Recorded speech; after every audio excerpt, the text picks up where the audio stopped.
Good afternoon, ladies and gentlemen out there in Facebook land and YouTube land. We would like to welcome you to That's My Story, episode 21. Joining me as usual. Well, we actually have an extra face on the screen today joining us, and I'm going to go down the list and introduce you guys to everybody. First of all, if this is your first time joining us, That's My Story is basically just simply the hottest internet sensation where we use our platform. Where we use our platform to talk to those that are in the entertainment industry, and we allow them to come on. We have a live interactive discussion with them and allow them to share their story and their journey with us. All right. So on your screen at home, to my right would be out of Detroit. He is a wonderful saxophone player, musician, vocalist, producer, arranger, representing the chairman of the board. Help me welcome Mr. Ken Knox. Yay. Underneath Ken, representing for the West Coast out in LA, we have a wonderful entertainer, vocalist, dancer, all of the above. Also the esteemed wife of the legendary bass player for Earth, Wind, and Fire and founding member, Verdine White. We have Miss Shelly Clark White. Yay. Yes. And below me, we have the wonderful, actually, so many wonderful things to say, but she's always usually behind the screen, helping us put together this beautiful show. She's worked with Ken and General Johnson back in the day in the offices with the chairman of the board, merchandise. She's wonderful with this technology thing. Help me welcome Miss Tazz Cole.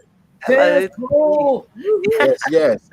And as you guys are coming in, feel free to drop us comments. We love to see your comments. Give us likes, hearts, text a friend, start a group chat, watch party, and make sure you circulate this because you don't want to miss tonight. We got Tommy Davidson on doing part 2 tonight. Exciting.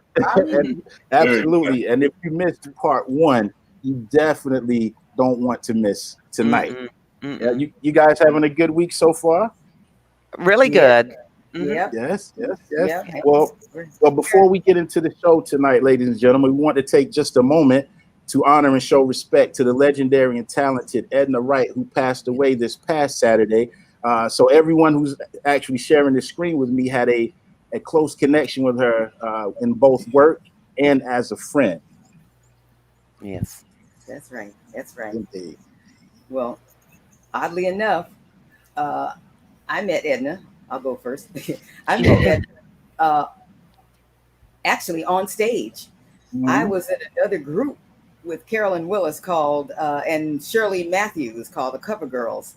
And Carolyn called from and said, would you like to do a show? I sing with another girl sometimes, Edna Wright. And she would like us to do the Andy Williams special with her. Her sister, Darlene Love, can't do it. So I was ecstatic. I said, well, sure. Yes, sure. Oddly enough, Eddie Holland was watching in her direction. And he loved us and signed us from that point. And on stage with Edna, I was like always mesmerized. She was such a dynamic performer. And, all I can say is that she will truly be missed toward the end. People would ask me, why does Edna comment on your page and call you Gracie? And why do you call her Lucy? And I don't know, somewhere along the line, she was so much like Lucille Ball to me with her zany, outrageous, and stunning and talented that I started calling her Lucy. And she in turn started calling me Gracie, like Gracie Burns, with George Burns. So anyway, we had a great time in our career together. I was so happy we were able to reunite with Edna's daughter, Melody, and perform on the Soul Train Cruise, which brings me to Tazz Cole, our producer, because she actually booked that engagement for us. So, Well, I actually met Edna's husband, Greg, first. We were in the studio, chairman of the board, and Greg just showed up out of the blue one day. And so I started talking to him, and he said, I think you and my wife would really like each other. And then she just called me. And we started talking on the phone for the first time, and it was like we'd known each other forever, and we became phone friends. And finally, one day we met, and we just hit it off. She was a lot of fun. They even came to North Carolina for a while, and she and Greg lived in my house with me for a few months. And poor Greg, the third floor of my house was like a suite, and that's where they lived. And he was up there most of the time by himself because Edna would come downstairs and we'd make some snacks and stuff, go to my room and find a good movie on TV and just hang out as girlfriends. And she took over my kitchen. She'd cook these big meals. And Ken, you and your wife came over for one of those great meals. And we just hung out. We had a lot of fun.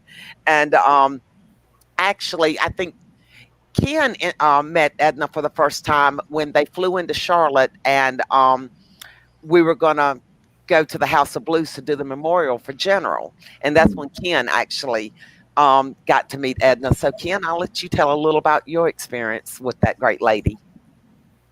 Listen, I had always been a fan of Honeycomb because, as Shelly knows, Honeycomb, Chairmen of the Board, were label mates. Mm-hmm. You know, and when General's memorial came up, and it was said that, hey, we ought to get Edna and bring Hardison in, and we just put a great show on. But before then, I was already a fan. But she came into the rehearsal and told everybody what to do. Greg was there. Greg was there. She did. Oh, man. But Edna knew the stage. Knew what a voice could do or whatever. And she also ignited people from the stage. And actually, she had gained a lot of fans here in the Carolinas, a lot of fans, and they loved it when we toured together. But hey, she was the ultimate, she was talent extraordinaire. Yes.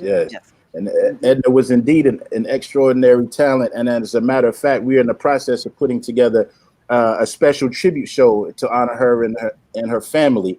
So we encourage you guys to stay tuned while we put that particular show together. But in the meantime, we want to share a little clip we put together featuring Edna White and the Honeycomb.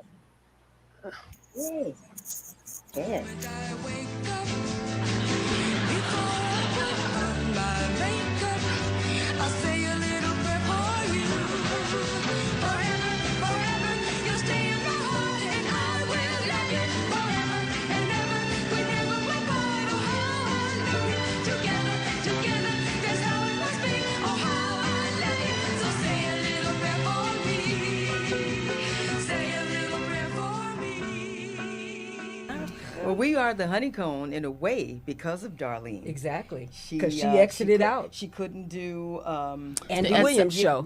Andy Williams TV special. Backing up Dion and Bert Backrack. Right. That's right. So she passed it to Ed, and she said, Ed said, "Call "Come some on." Girls. Then she called Edward Holland and said, "Take a look. You want to see a great group? Turn on your TV tonight."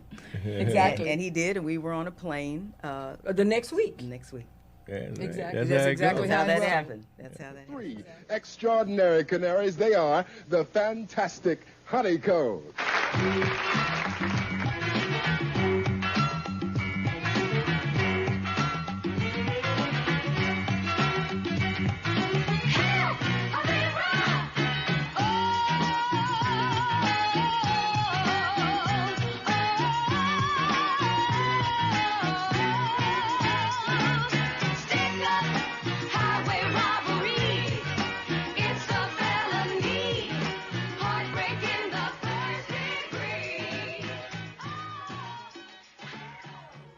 Ladies and gentlemen, Honeycomb.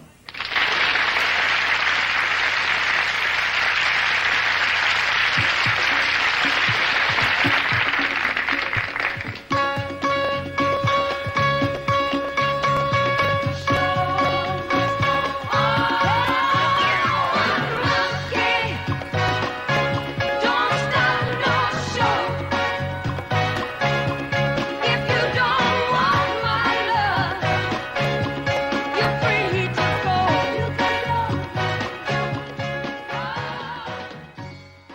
was getting ready to do a TV show with Andy Williams' show. And they asked me if I could find 2 other girls. I said, of course. We did the show, and I called Eddie, and I asked him to look at the girls. And I said, tell me what you think. You know, so I got 2 girls, and I said, and I really want to be in a group. He looked at it, and he thought it was a great look. Speaking of extraordinary canaries, we just happen to have 3 more. Their string of 3 consecutive gold records began with an ad in an imaginary newspaper for a young man, single and free. Said, we'd prefer experience, but we just might accept a young trainee, the fabulous Honeycomb.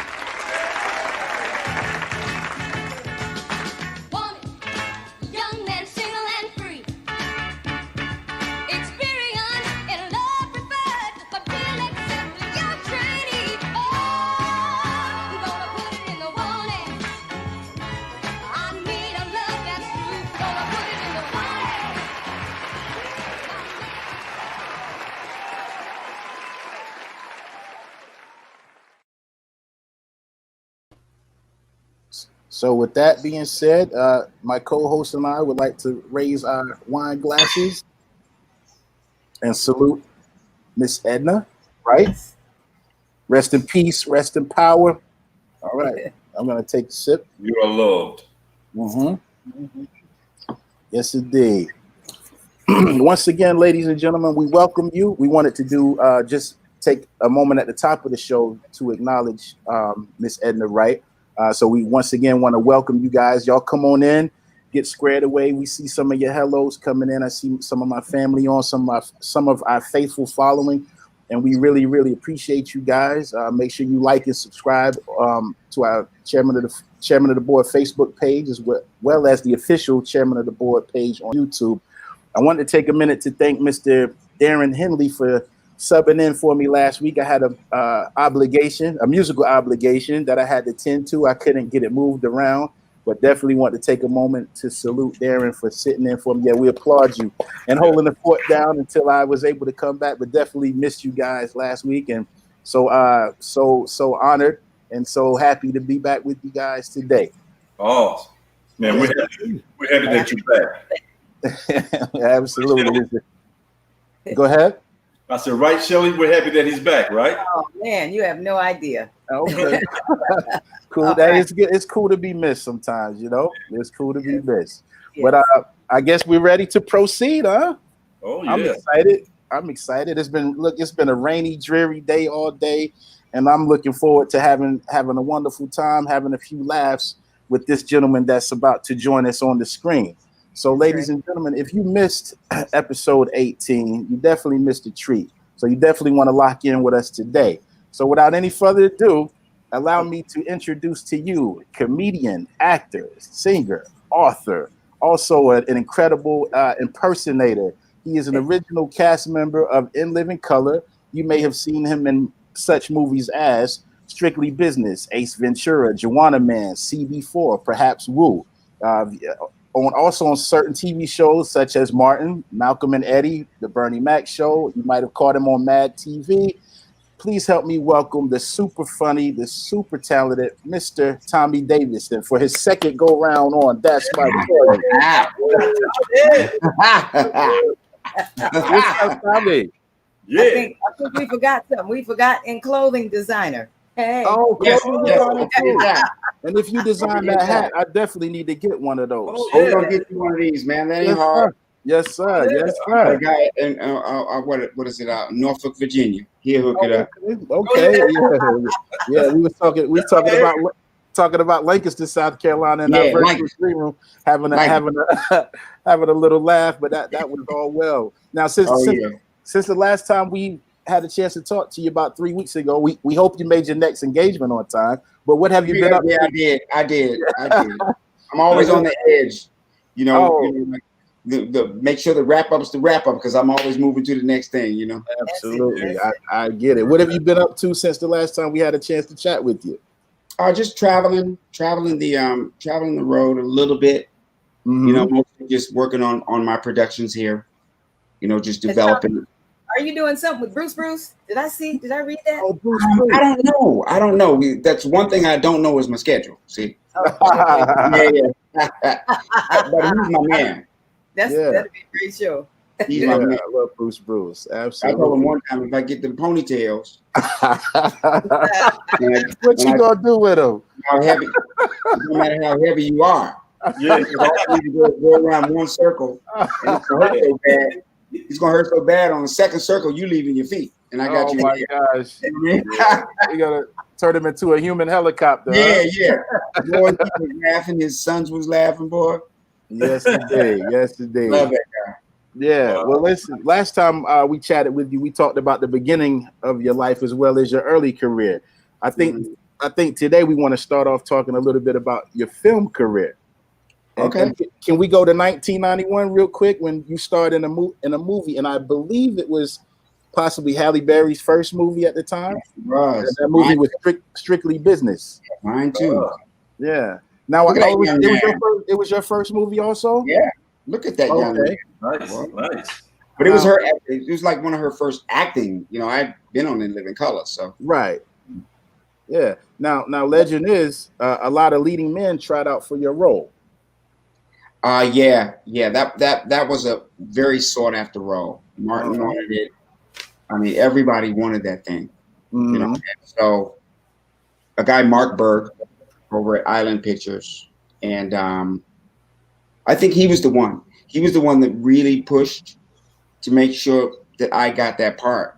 Okay. You know, the rest of the producers weren't really interested. You know, Andre Harrell wasn't interested. Yeah. So, but you know, what's meant to be is meant to be. Yes, it did. It was a great foundational project for me because when you look at Strictly Business, you really see all this early casting that's coming in the future. Jodeci was in the movie. Oh wow, okay. Samuel L. Jackson hadn't hit yet. Mm-hmm. Okay. You know, Latifah was on the soundtrack. Mary J. Blige was on the soundtrack. Oh wow. Just one of them things that was like, it just set a lot of things forward. And I did it on purpose. I wanted that movie bad to be my first movie. Mm-hmm. Okay. It had to be, because I wanted so bad to do a movie about a brother from the street and a business brother doing business together. Mm-hmm. So I wanted to do a science fiction movie. You know what I mean? Oh yeah. No, you know what I mean? Yeah. You know. So, yeah. I mean, they got Star Wars. You know. Absolutely. You know, Now, so I put that in place for that reason. Oh, very cool. And I also understand that you were given certain personal assistant for this particular movie. Yeah, a brilliant kid. Now, can you tell us who your personal assistant was for this? Yeah, movie? he goes by the official name government name is Sean Combs. Okay. You know, but most people call him Puffy. You know. Yeah. Or Puff Diddy.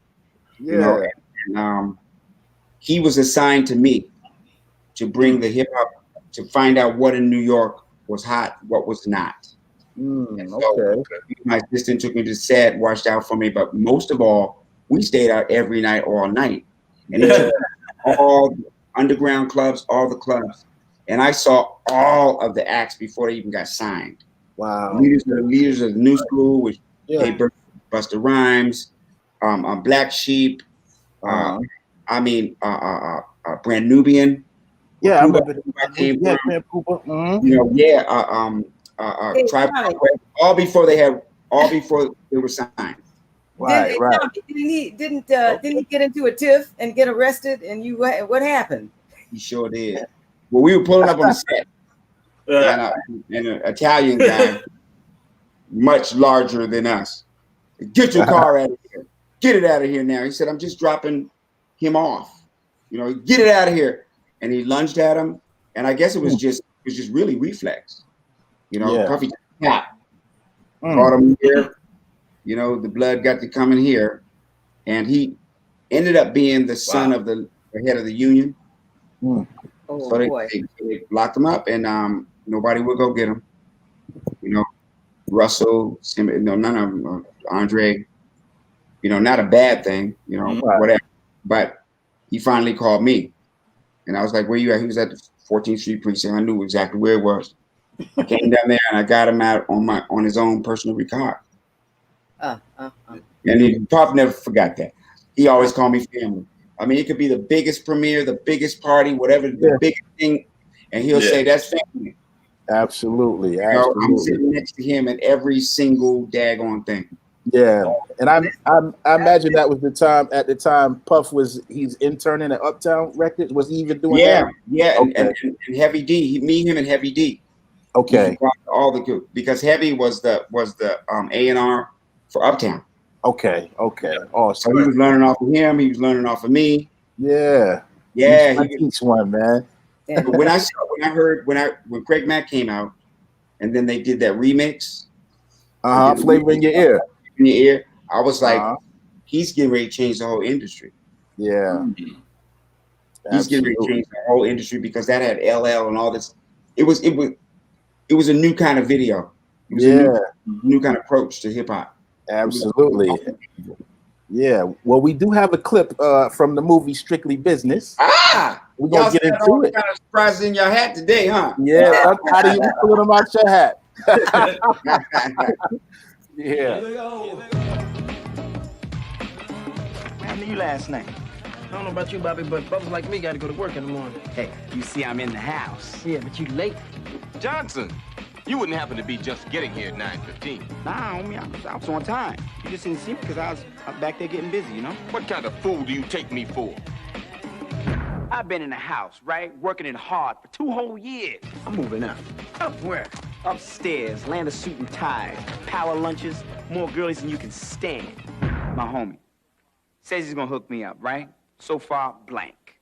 And look at the way you dress. What do you expect me to wear, Armani suit? No, but you don't have to speak and dress so... Black? Well, yes, black. You are straight up whiter than the whitest white man. Then he meets Natalie. Here we go. You know her? Yeah, I know her. You introduce me to Natalie. I'll put you into the training program. Deal. Look, you can't go with me looking like that tonight. This happens to be a Brooks Brothers suit. Yeah, well, I suggest you write that stuff on the front, because it looks like any old tight-ass gray suit to me. I'm kicking it alive. You ever been to Harlem? You never been to Harlem before? Hey, home dudes. What is going on? Excuse us. It's about moving up, making the cut, suiting up for success, and making an investment in love. This is love. I'll tell you something, man. That ham is cooked, glazed, and ready to be sliced. Tommy Davidson, Joseph C. Phillips, and Halle Berry. Strictly Business. I'm out of here. Nice. You better send me that. You better send me that. I want that. You need that? All right, we'll talk to Tazz and see what we can do. It brings back so many memories, you know. And that was my first film and my first starring role, and it was a part of a 15-year plan that I laid out with my manager. Okay. And first was stand up. Next was television. Mm-hmm. Then next was film. And then I'm in sort of the 30th year of that plan. Yeah. Because at the end of 15 years, I wanted to be in a position to produce, direct, get into movies, travel the world, you know, do clothes, you know, all of that. So all of that is working out so far, huh? Yeah. God is good, man. God is good. All the time. Yes. Now, so that was 1991. Now, in 1993, you had a reoccurring role on a show that I used to watch religiously when I was in high school by the name of Martin. Everybody. Yeah. Yes. And you played a character by the name of Varnell. Oh, right? Did you miss me? Who can take the children? Yeah. Now, one of I guess I could speak for all of us.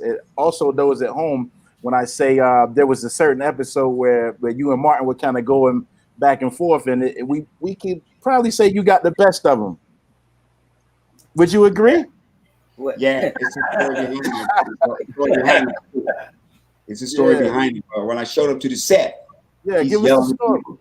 He's yelling at people. He's telling you, sit down, go here, go here, go here, go here. And we came out here together, you know. Uh-huh. When you start talking to people like this, I actually put that line went into Bamboozled years later. Okay. With the scene with Savion Glover. So he was like, you don't know how it is to have a TV show. I said, I have a TV show. He said, but you don't know how it is to be a producer and blah, blah, blah. And I was like, okay. So what I did was I decided I'll show him how we do TV at In Living Color. Mm-hmm. Okay. Yeah. We took the script, read it, and then threw it. That's what I was curious about. Like, let the cameras roll. Yeah. So y'all were just going back and forth. You had a basic idea of where you wanted to go, but you just kind of freestyled it a little bit. Oh, I did what we do. I did improv all over it. I painted a picture for the whole audience. And the thing about it was he was trying to keep them laughing. Yeah. Oh yeah. Yeah. Composure because I was flipping it. Yeah. Flipping it all over the place. Yes, it did. Bernie Mac was hip to me because when I used to do episodes of his, he'd say, "Don't even read the script, man." Oh wow, just flow with it. Yeah, he was wonderful. He was wonderful. That's the talent you guys have. Man, it is. Yeah, it was the time. It was the Renaissance. Yeah. So Tommy, you pretty much just set up our next clip then. Yes. Oh, here we go. Got a little piece of that.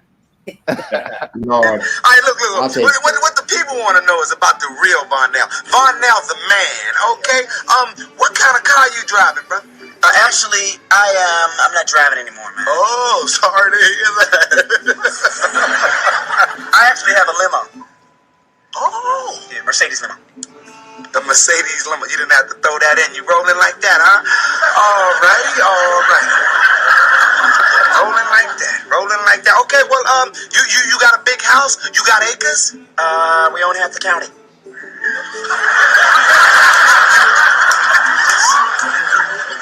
So you mean all that's you? Whatever's in the county, all that's you? A lot of investments. We bought homes. We bought stores. Retail. What about basketball courts? Brothers, we like what about that? Actually, we don't have an outdoor court. We have an indoor court. White bleached wood. Larry Bird was down at the house, man. Let me tell you something. Why didn't you have the brothers down there to play ball? Why Larry Bird got to come to your house to play ball? Him and Jordan made that McDonald's commercial there. Do you remember that? That was your house? Exactly. That's where it started. Okay, well, enough about that. Do you have a pool, brother? You got a thing you can swim, man. Splash. You got that? Don't have a pool. Got me. I thought I had you.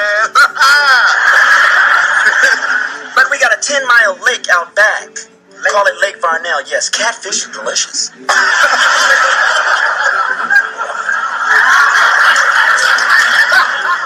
So what I do is I go out back, man.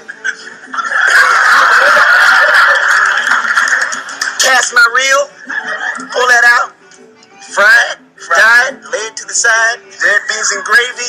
I ain't too lazy.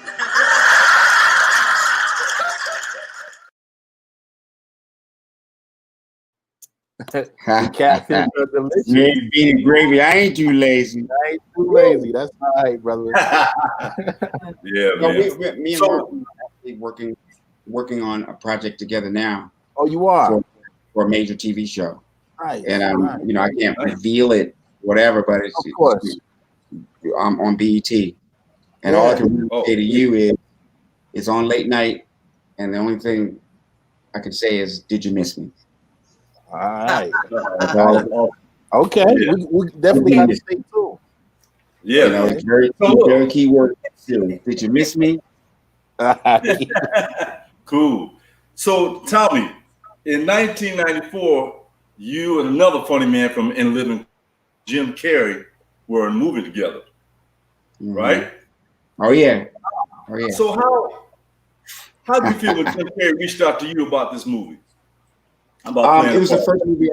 It was the first movie I ever didn't have to audition for. Oh wow!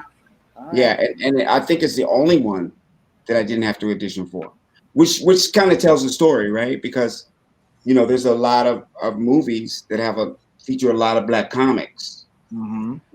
There's certain stars that would put new comics around them, like Martin, Chris Rock, and all these, but that never happened for me.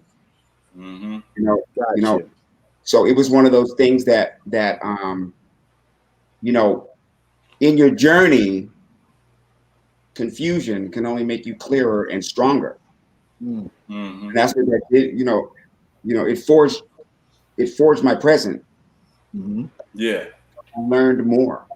I just kept learning. Every time there was a barrier, I just dug in and learned more. Yeah. Learn more.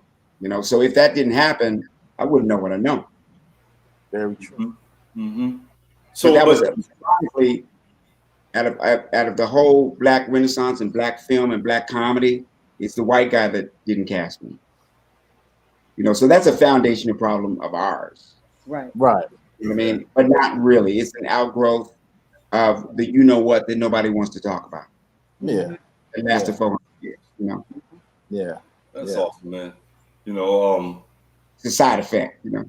Definitely. Oh, I totally understand. A lot of times we don't want to share. Want to share the wealth. Want to keep all the wealth to ourselves. Sometimes, yeah. You know, I'm glad you said about Jim Carrey because I always wondered what type of person he was, and I'm saying he's on point.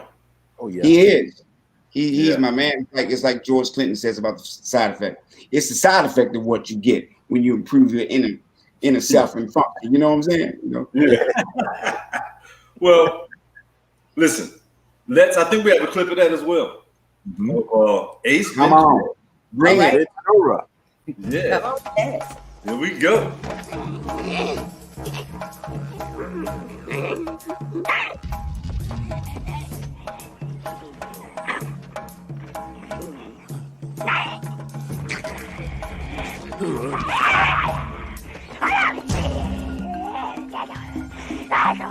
This is it. I have to beat him.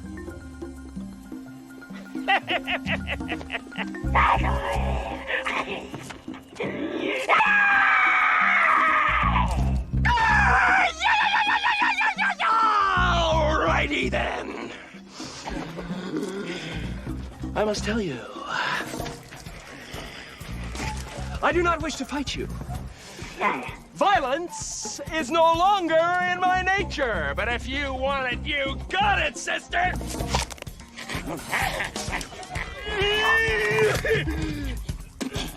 Mighty nicey. I was unaware that the Wachunkus were biters! Well, why don't you try this on and see how it fits? Ace! He's much better fighter than you.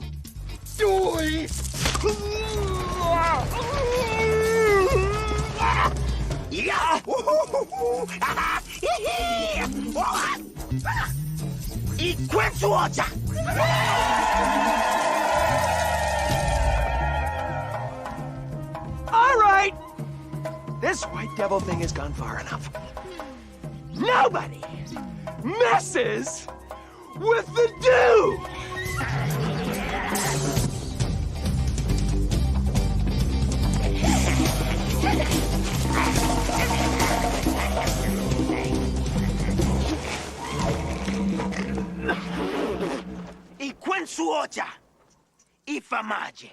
He said, sorry, white devil, but he must kill you now.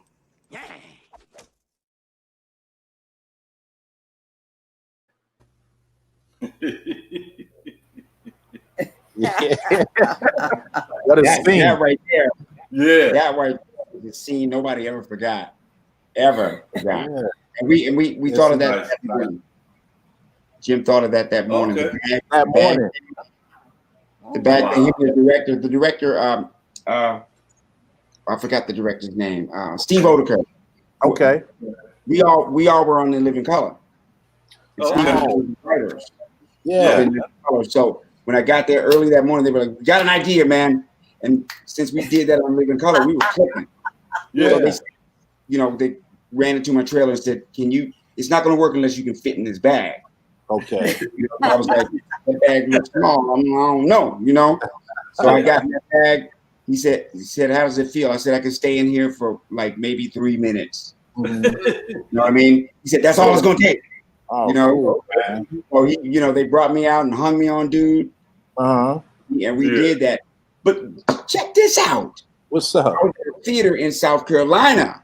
Okay, which is where we shot most of the movie. You know what? Really?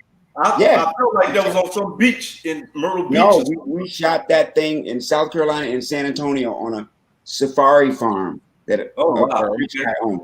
Wow. You know, Yeah. and one of the theater guys that worked there, he said, "Hey man, I'm the one that made that bag." Because he was a prop guy on a movie. Okay. He said, I have it. Do you want it? Wow. I went back and it was the bag. It was the bag, man. It's still there. He said, anytime you want it, you can get it. You know, I just ain't want to incur that shipping cost. Oh yeah, indeed. Hey, what part of South Carolina? I got enough stuff in the bag now. Yeah. Do you remember what part of South Carolina? I do not. Okay. I believe it was but where's the word? In my mind. Charleston is where the Charleston. There's some beaches out there on the coast. Yeah, it was Charleston. Okay. All right. Cool. All right. What? Which is a hot town for music, boy. Who comes there from there? I mean, a lot of people come from there. That's true. Very true. Yep. All right. So Tommy Cat. I bet there is another movie that no one will ever forget. The cult classic. I mean, they even have a saying after your movie, Booty Call. Man. Booty. Man. Now they use, Booty Call. That is a touchdown right there, boy. You had all the Foxes. You had the Vivica Fox. You had the Jamie Foxx. I was surrounded. That was a great movie. And it's a cult hit. Yes, it is. Mostly the people that come to me about that are white kids that went to college. Yes. That's their movie. It's and we loved it. Of course, we loved it. You know, Bernie Mac was in that.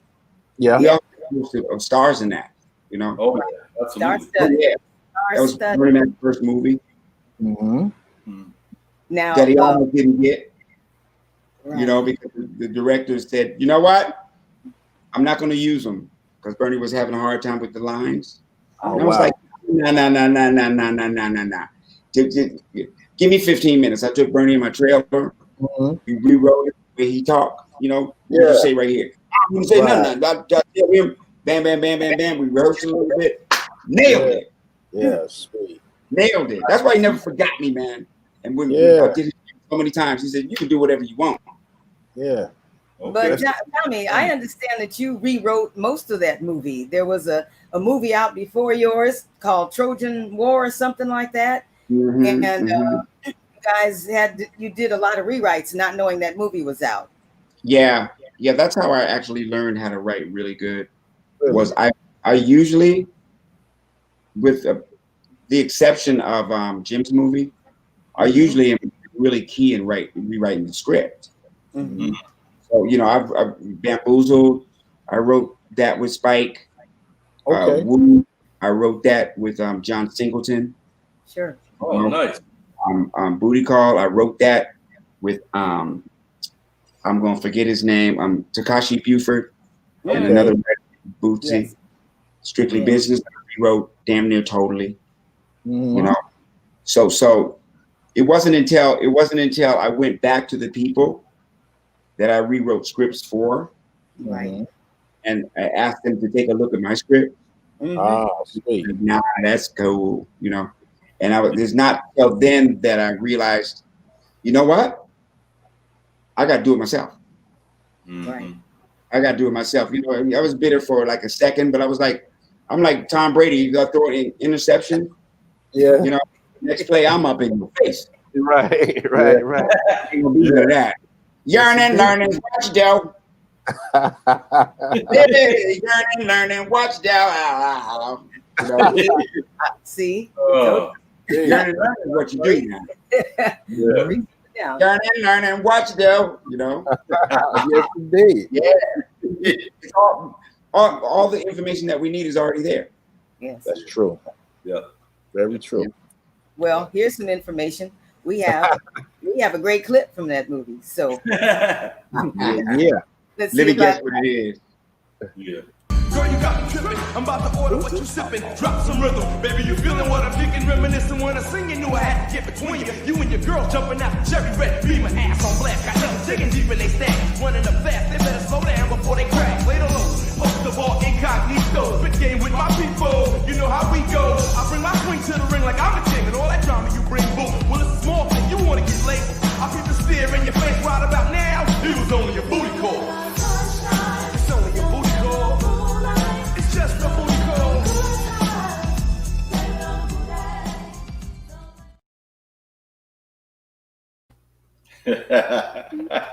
Classic stuff, man. Classic stuff.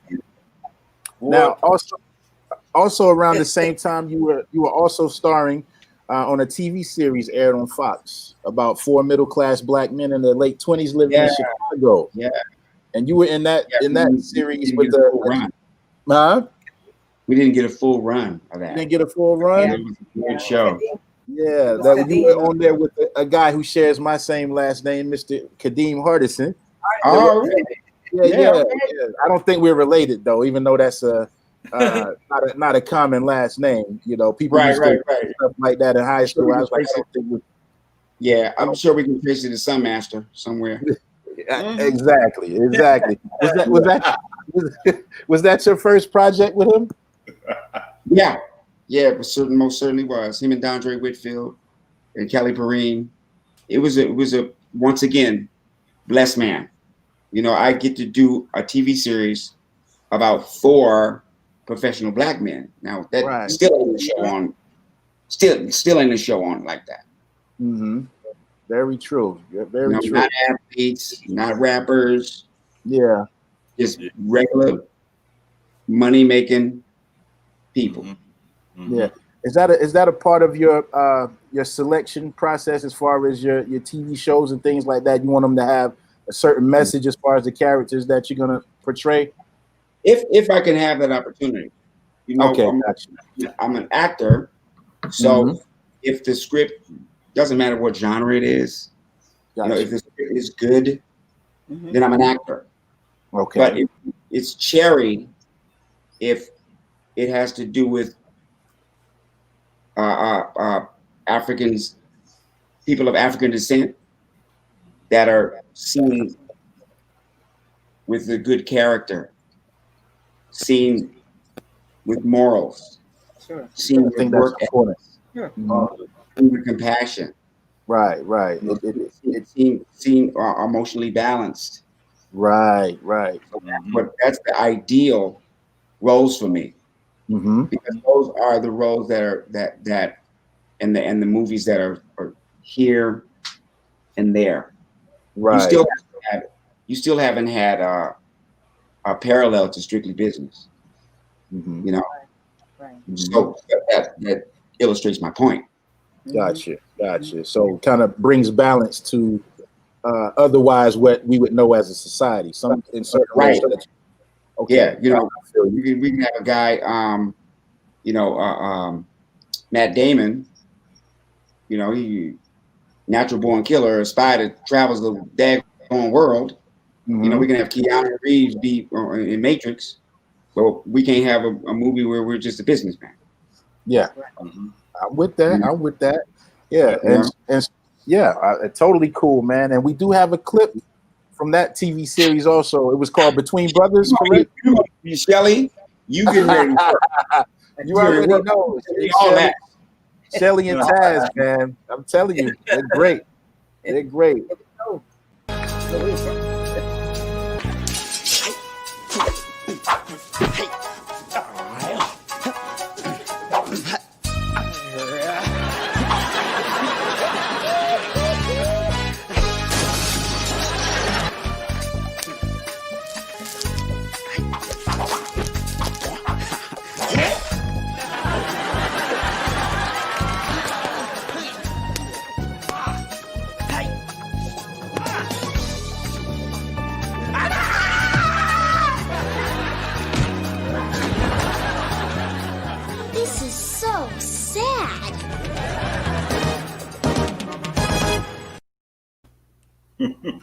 Awesome. Yeah.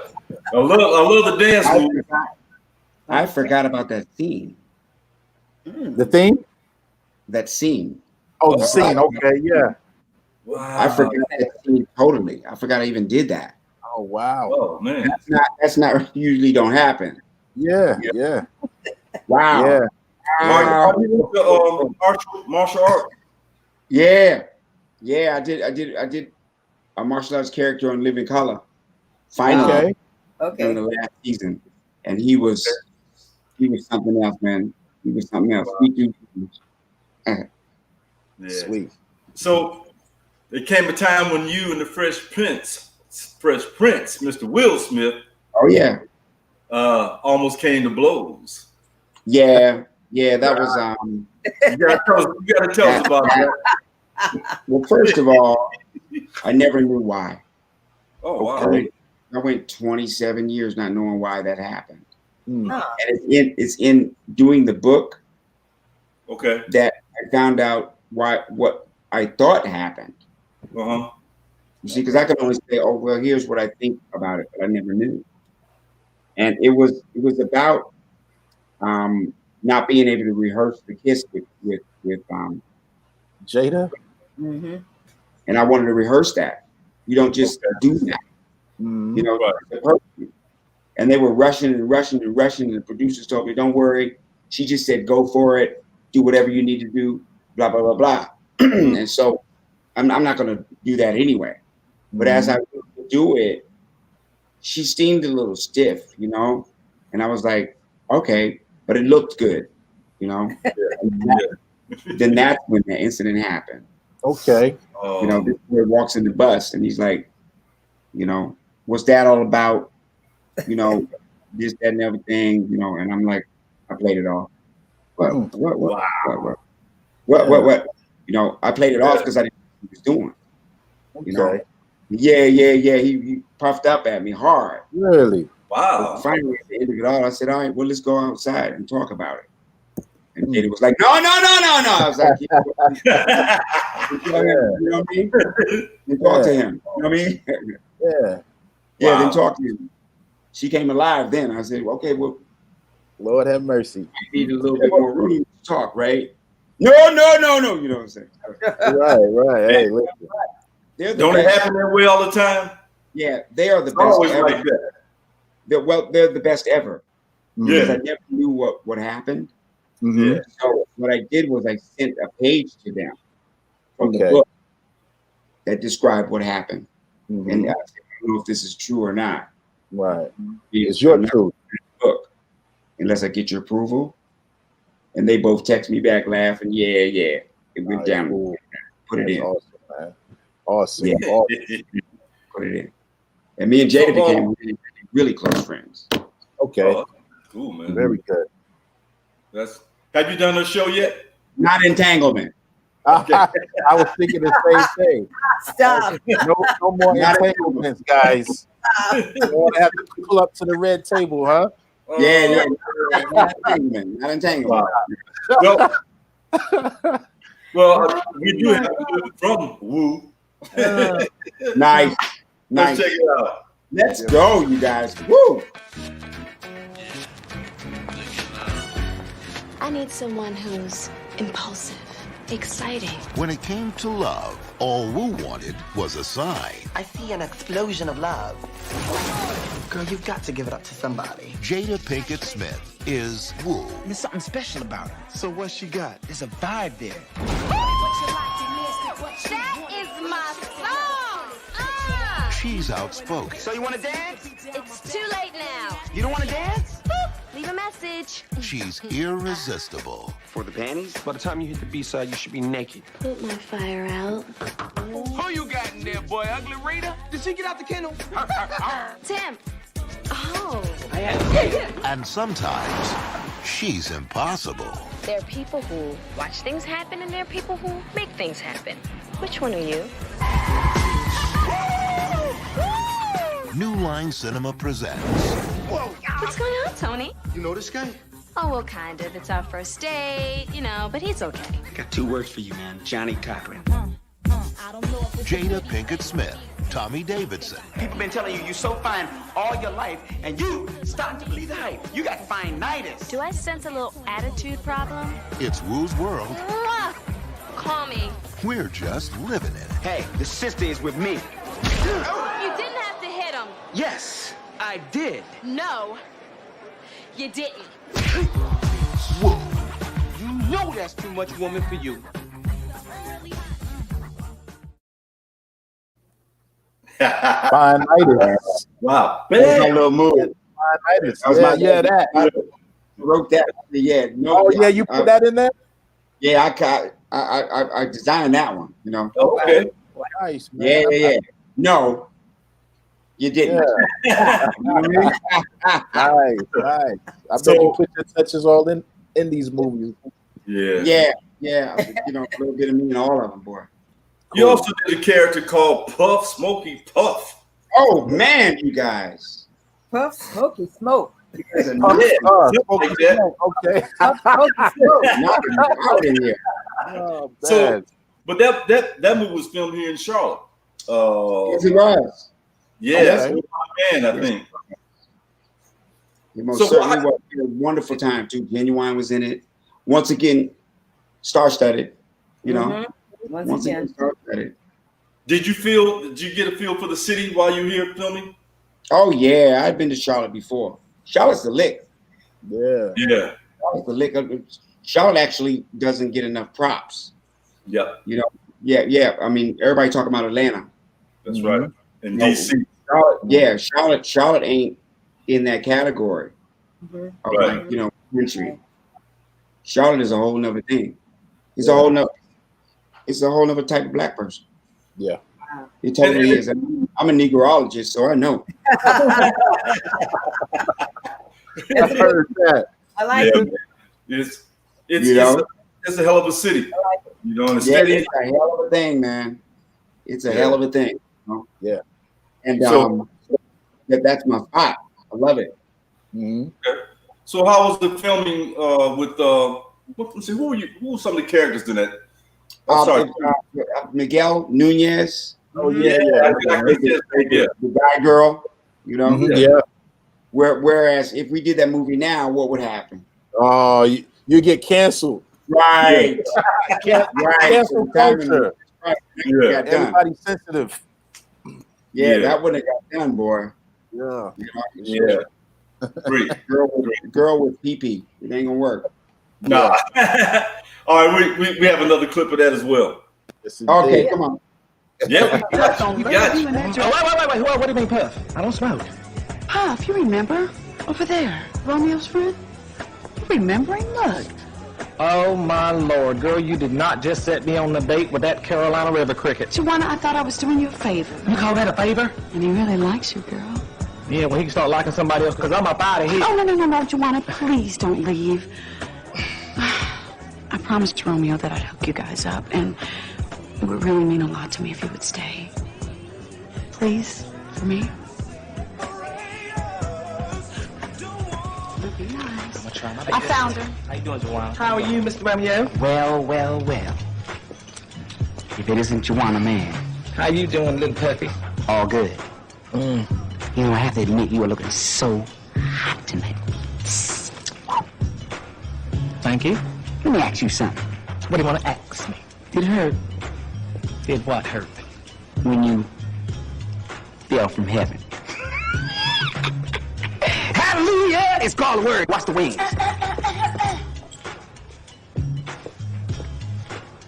Let's have a seat. Let's have a good evening, huh? I got the chair. Sit and listen. Good evening, folks. Would you like to hear the specials? No, don't want to hear any specials. Just get me Cosmos, heavy on the vodka, and just keep pouring them till your arms get tired.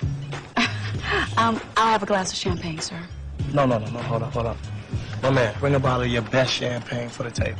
Yeah, bet that. And some strawberries and some shrimp cocktail. Have we decided on dinner, or do you need some more time? No, don't need more time. Get me... Stymie that. That's when you're going country. Country got you crazy. 4, 10, 3, 5, 7. The young lady wants a filet mignon. You know, little hunk of meat, little pink on the inside. Let me know. How do you like it? How do you like it? I'll have the, I'll have the snapper. Girl, you on fire tonight. I like it, though. Oh, my God. Man, country got you crazy. Oh, man, you were being you for real. Okay, 357. You know? Yeah. That was for my black people up in Oakland, you know? Yeah, okay. Yeah, I told you I'm a meteorologist, you know? Yes, sir. I did Oaktown 357 up there for them. Okay, got you. So that's what I was looking at. We all got our own, you know? Yeah, nice. Nice. Well, Tommy Cat, let's talk about Mad TV. Yeah. Woody Johnson. Shelly, you're going to have a job on your hands. Woogie. Yeah. That came about because the executive producers of that were on In Living Color. Okay. So they really just let me do what I wanted to do. One of the producers was a really good friend of mine. Mm-hmm. She was an extraordinary writer and comedian. I keep her in my office. She actually passed away. She actually passed away, but she was just one of those giving people, you know. She's just one of those giving people that just gave me the opportunity to write and do all the things that I needed to do. There was not a barrier between us. Right. You know what I mean? So those are the kind of relationships that are in my book. Yes. For somebody to have a map to guide themselves through the rough seas of life. Absolutely. Like people provided me with, you know, Shelly, just friends of mine that just, you know, when it was going down, I remember Shelly told me one time, you know, when something bad happened, and she said, you just got to learn to laugh. You know, you got to learn how to, no, she said, you need to learn how to take a joke. Yes, that was it. That's it. Laugh. That's it. Ain't no joke. You know, you got to learn how to take a joke. Yeah. Right. So anytime, you know, I get that person who does whatever, you know, I just go, you know, ha, you know, it's medicine. You know, I learned how to take a joke. Yeah. Take a joke. Yeah. You remember that show? Yeah, you need to learn how to take a joke. Yes, indeed. Let's see about this clip from Woogie Jones. Woogie Jones. Roll 'em, Tazz.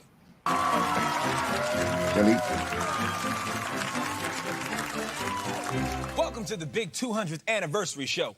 Now, my first guest holds a master's degree in assology from Snacky Johnson's Institute of Love, Woogie Jones Johnson. What up, Woog?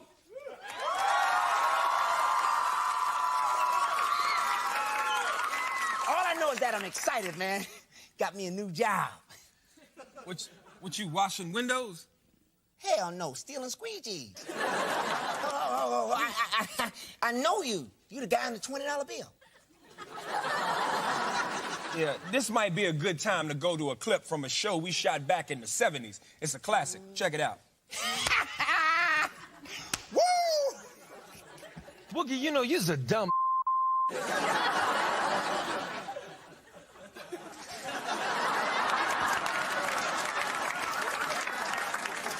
I tell you, boy, that was one sweet-ass moment. Now, let's move on to our first topic. Healthcare in the hood. Our people are suffering. High blood pressure, low blood pressure, no blood pressure. And too many damn babies. Bitch told me she was wearing a condom. Now, I wish I had me a baby. Then you need to get with Woogie here. The boy craps his pants, sleeps all day, and can't get enough of the nipple. Now, let's move on to our topic we're talking about here, healthcare. I don't think there's anything wrong with the healthcare in the black community. That's right, I was at the free clinic today. Doctor gave me a good news. He said my test results came back, what? Positive, what? Positive. Let's roll to a clip.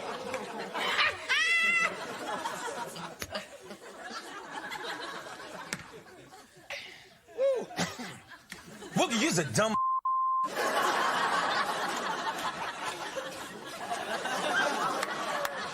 Well, that's our special 200th episode. And remember, keep us in mind for your Emmy consideration. Just vote for... Shout it out, President Cracker. Real Talk. talk.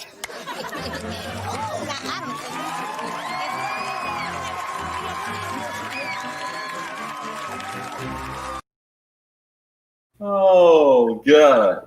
Harry Spears in there too.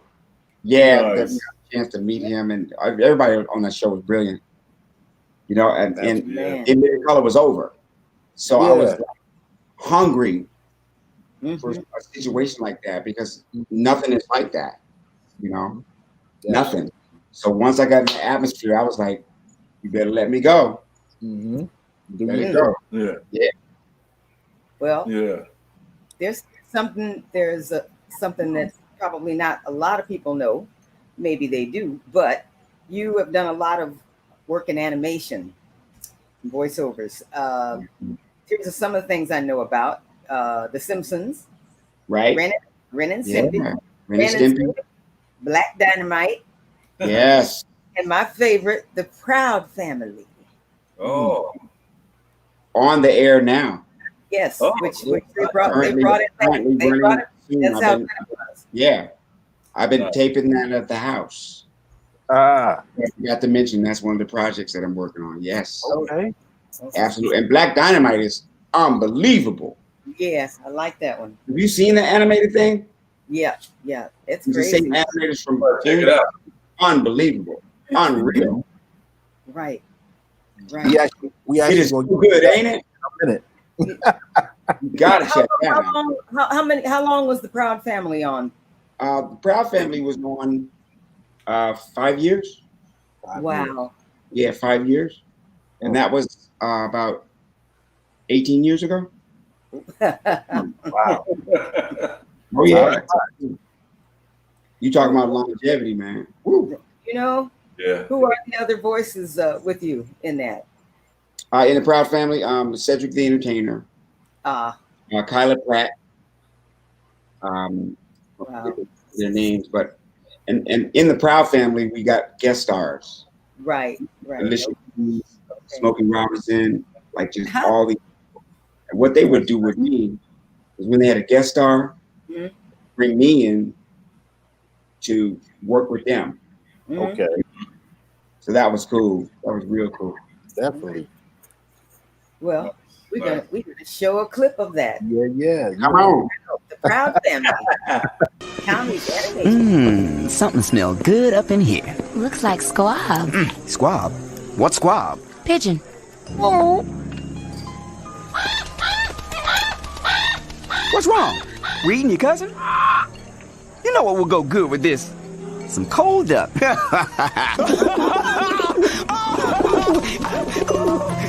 Oscar, I wouldn't tease the birds. I don't think they like it. What do I look like? A putty cat? I'm not scared of some birds. Here's one for the homies. Ouch! Oh, y'all want to play rough? Oh, Oscar, please, don't provoke them. No, I got something for them. Oscar, will you please sit down? Did you see that? Chicken!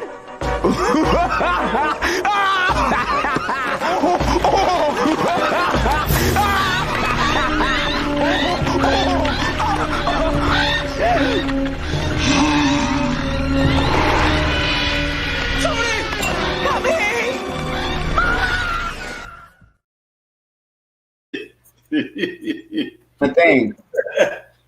Good stuff. No wonder they brought it. Yeah. No wonder. I forgot about that one too.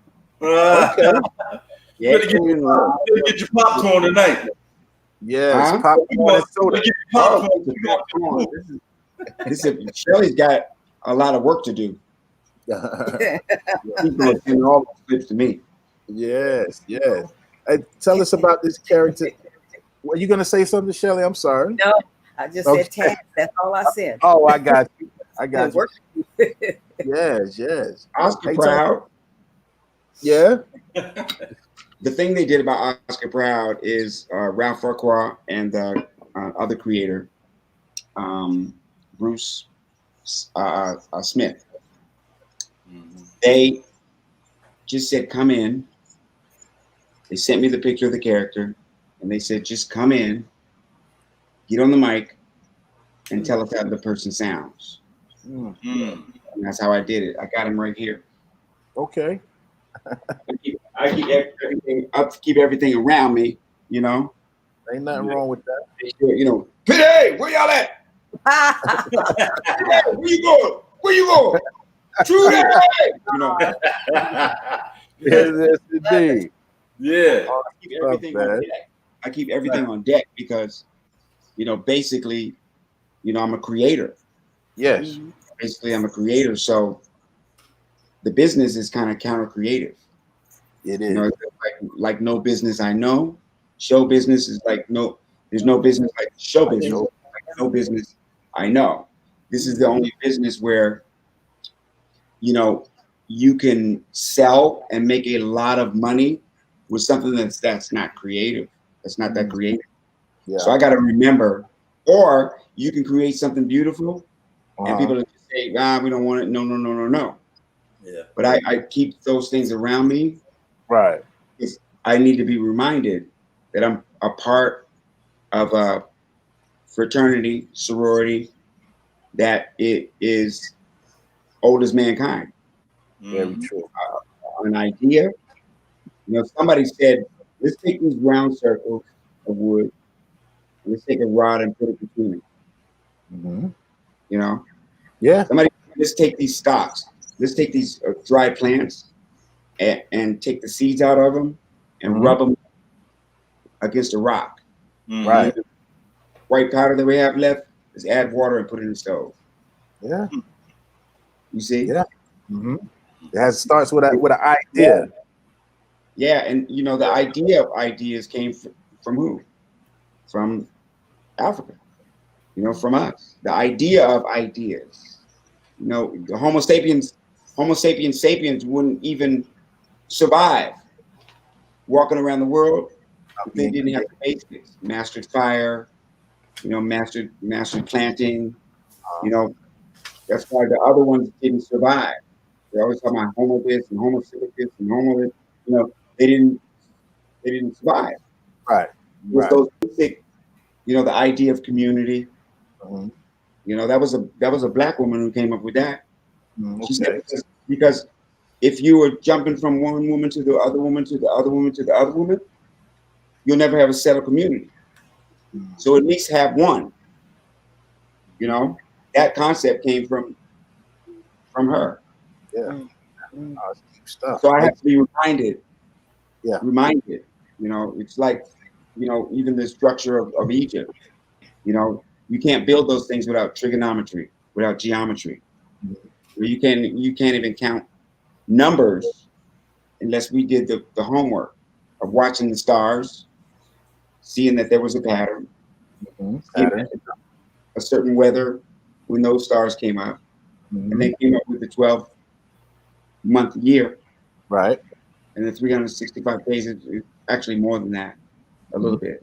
Okay. But that's where it all came. Yeah. The number system for us. Right. The spiritual thing. It was like a religion. Yeah. You know, because they noticed that there was a system of order that predated them. Something that was already going. You know? Yeah, it's good stuff there. Yeah, we're right in the pocket. Yeah. With that. We're on a good foot. Like get on the good foot, huh? That's why they can't do nothing with us because, you know, like James Brown said, I got a whole lot of bills in my money spent. Yeah. That's on my bad foot. You know what I mean? And how true that statement is sometimes. You know? Yeah. It's all about the good foot. Yes, indeed. No, that was good, man. If you any of the pharaohs or whatever, you see pictures of them, they always got 1 foot forward. 1 foot forward. And then you got to take the other one and put it in front of that one. Yeah. They always got 1 foot forward in the sculptures. Yeah. They knew. Had to put it on a good foot. I'm with that. That's good stuff. Man. You dropping heavy stuff right there. Yeah, yeah. Yeah, it is. Yeah, yeah. Everything that we need to do is already there. Mm-hmm. It's already there. I'm in agreement with you on that. Yep, it's already there. For sure. To just redo our glasses. You know, that's all. Yeah, indeed. Focus the aperture. You know. Yes, sir. Tell us about the character. Is it Cream Corn? Cream Corn. Cream Corn. Yeah, and I'm running things. You know, Cream Corn. Yeah, Michael Jai White, who's a wonderful actor and a very scary martial artist. You know, very scary martial artist for that boy. I mean, he got muscles behind his ears. You know, he's just like muscles everywhere. Yeah, man. most kind, creative. We got the same birthday. You know, and he called me one day and he said, "I got an idea." You know. And so I went over to downtown LA. He was going to shoot this thing, shot it on like beta. Had clothes in a glad bag for the cast. He said, I'm going to do this, and then I'm going to try to get this done as a movie. Right. And I want you to be in it. You know, so I want you to be Cream Corn. You know, so I actually was a part of. Well, actually, that makes what I said about Jim not true. You know? I didn't have to. So good for y'all. You know, bring me that balance.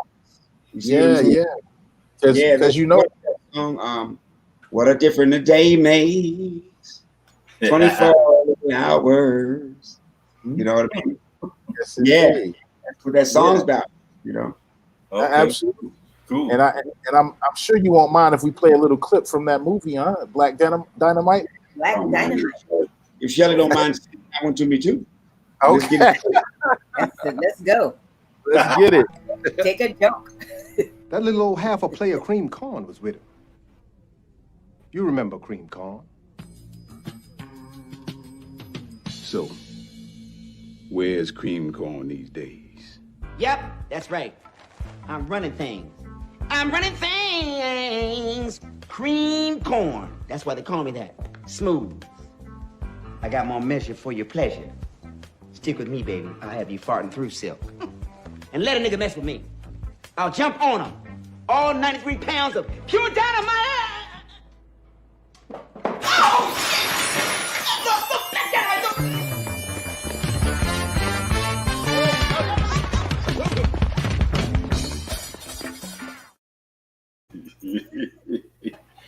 Nice.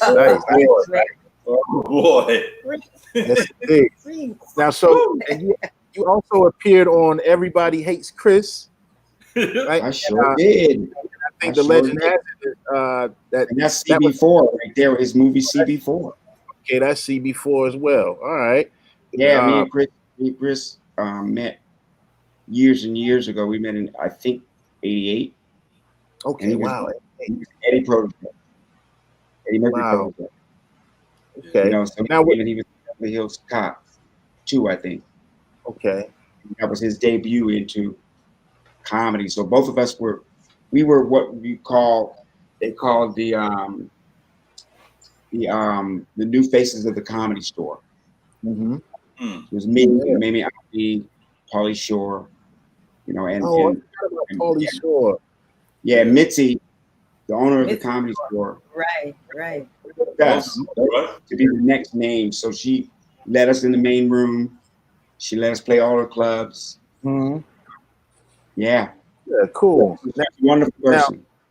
Now, Everybody Hates Chris was like was that a parody of Everybody Loves Raymond? Yeah. Okay. Definitely. Okay. Oh, definitely. Cool deal. Oh, yeah. That was a good That was a great show. It was a great show. It was a good idea. They're gonna jump on me for this because they say I always bring Verdine White into it. But as you should. He did a great episode where Chris was playing hooky from school, and it just so happened that Earth, Wind, and Fire was doing a concert at his school that day. So he got caught in a big lie, and it was one of the funnier episodes. It was really cool. Oh man, I want that one. Yeah, it's I think it's out there. Okay, I want you. Are you still in touch with Chris Rock currently? Yeah. Okay. I don't do as much as I used to. You know, I ain't been invited to hang out. You know, what you doing at the time? You know, that's awesome. You know, that's awesome. He's busy. He's real busy and really doing good these days. He did a $40 million deal with Netflix. Yeah. Oh Lord. Yeah. He helped me out. Wasn't it? I'm like, TV don't even talk to me unless you can give me $1 million. You know? Indeed. He helped me set precedence for myself. I'm not going to do that. If you're going to give him 40, then I'm entitled at least 1. Absolutely. Yeah. You know? You're right. Maybe more than just 1. It's coming though. And then another thing that helps me out, you know, is more. You know, right? The interest rate goes up as time goes on, right? That's right. So instead of 40, it'll be 45. Mm-hmm. That's how they do it in football, baseball. That's how they do it. Everything. Yeah, the factor in the cost of living and all of that good stuff. all of that is more than I used to get at the deli. Yes. Oh, absolutely. From one to the whole other thing. Yes. The school with me more than I got at the deli. Yes, indeed. Yes, indeed. Ken, were you saying something? Oh no! I was asking about everybody loves Chris. That was about his family, right? Yeah. And speaking of South Carolina, you know that's where Chris his home is. Yeah, I know. Yeah, I know his mother is from there, and I know the whole family. Yeah, Tony, I met his mother's the funny one. His mother's the funny one. I met her about 10 years ago. Yeah, she's really something, boy. Yeah. All right. And we of course have a video. Of course. Everybody hates Chris. Meanwhile, my father had turned into Al Cowens, and he didn't even know it. Hey, you might want to slow down. They love pulling people over on roads like these. If you're black, they like to pull you over coming out of your driveway. You know, I think we need to stop for gas soon. Have you seen the price of gas lately? It's highway robbery. Highway robbery? What's that supposed to mean? I mean, gas is costing me a fortune. Oh, that's what you mean. Here, I'll pay for the last fill up. A 20? Keep the change. Thanks, man. If my father was alive to see the price of gas today, it would kill him. Now, why are you in such a rush to get to Vegas anyway? One reason. Karen. We were together, but I lost her. Well, what happened? It's a long story. I made some mistakes. And now I have to go back and tell Karen I love her and get her back. Well, I hope it all works out for you, Eddie. Not to be nosy, but you got cash. Why don't you just fly to Vegas? Oh, I'm claustrophobic. Not to mention truthophobic. Wow. Wow. I forgot that Terry was in that. That was Terry's first name. Terry, huh? Yeah, that was Terry's first name. Cruz. Oh wow. Yeah. You know, he got started with the Old Spice stuff. Oh, that's right. Yeah, that's right. And picked up. I love to see good things happen to good people. Right. Yeah. That's what it's all about. Yeah. Yeah. So more recently, you did a film called Fury of the Fist and the Golden Fleece. Oh my! Okay. And and I think one person saw it. Say what now?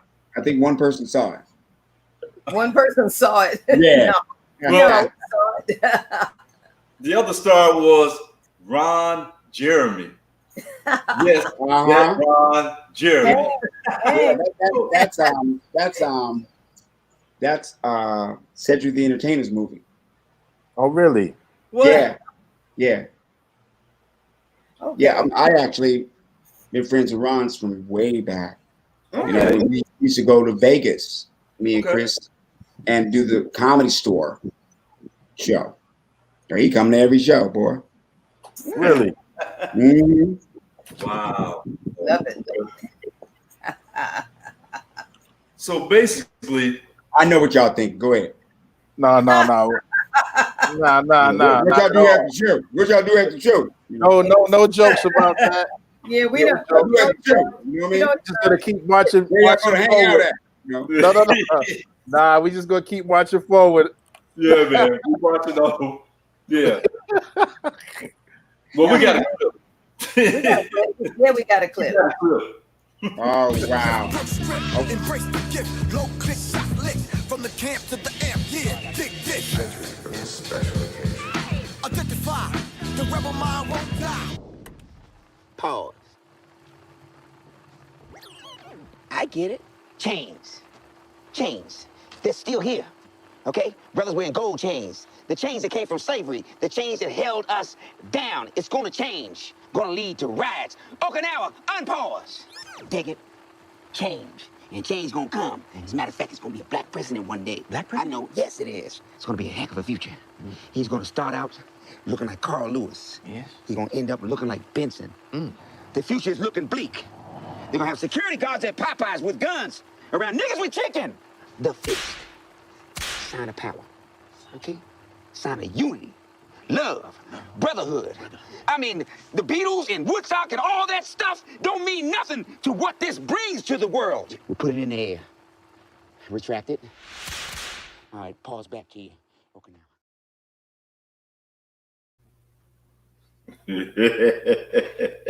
Yes. Yeah, man. That quite the resume. Yes. Yeah, that's a classic.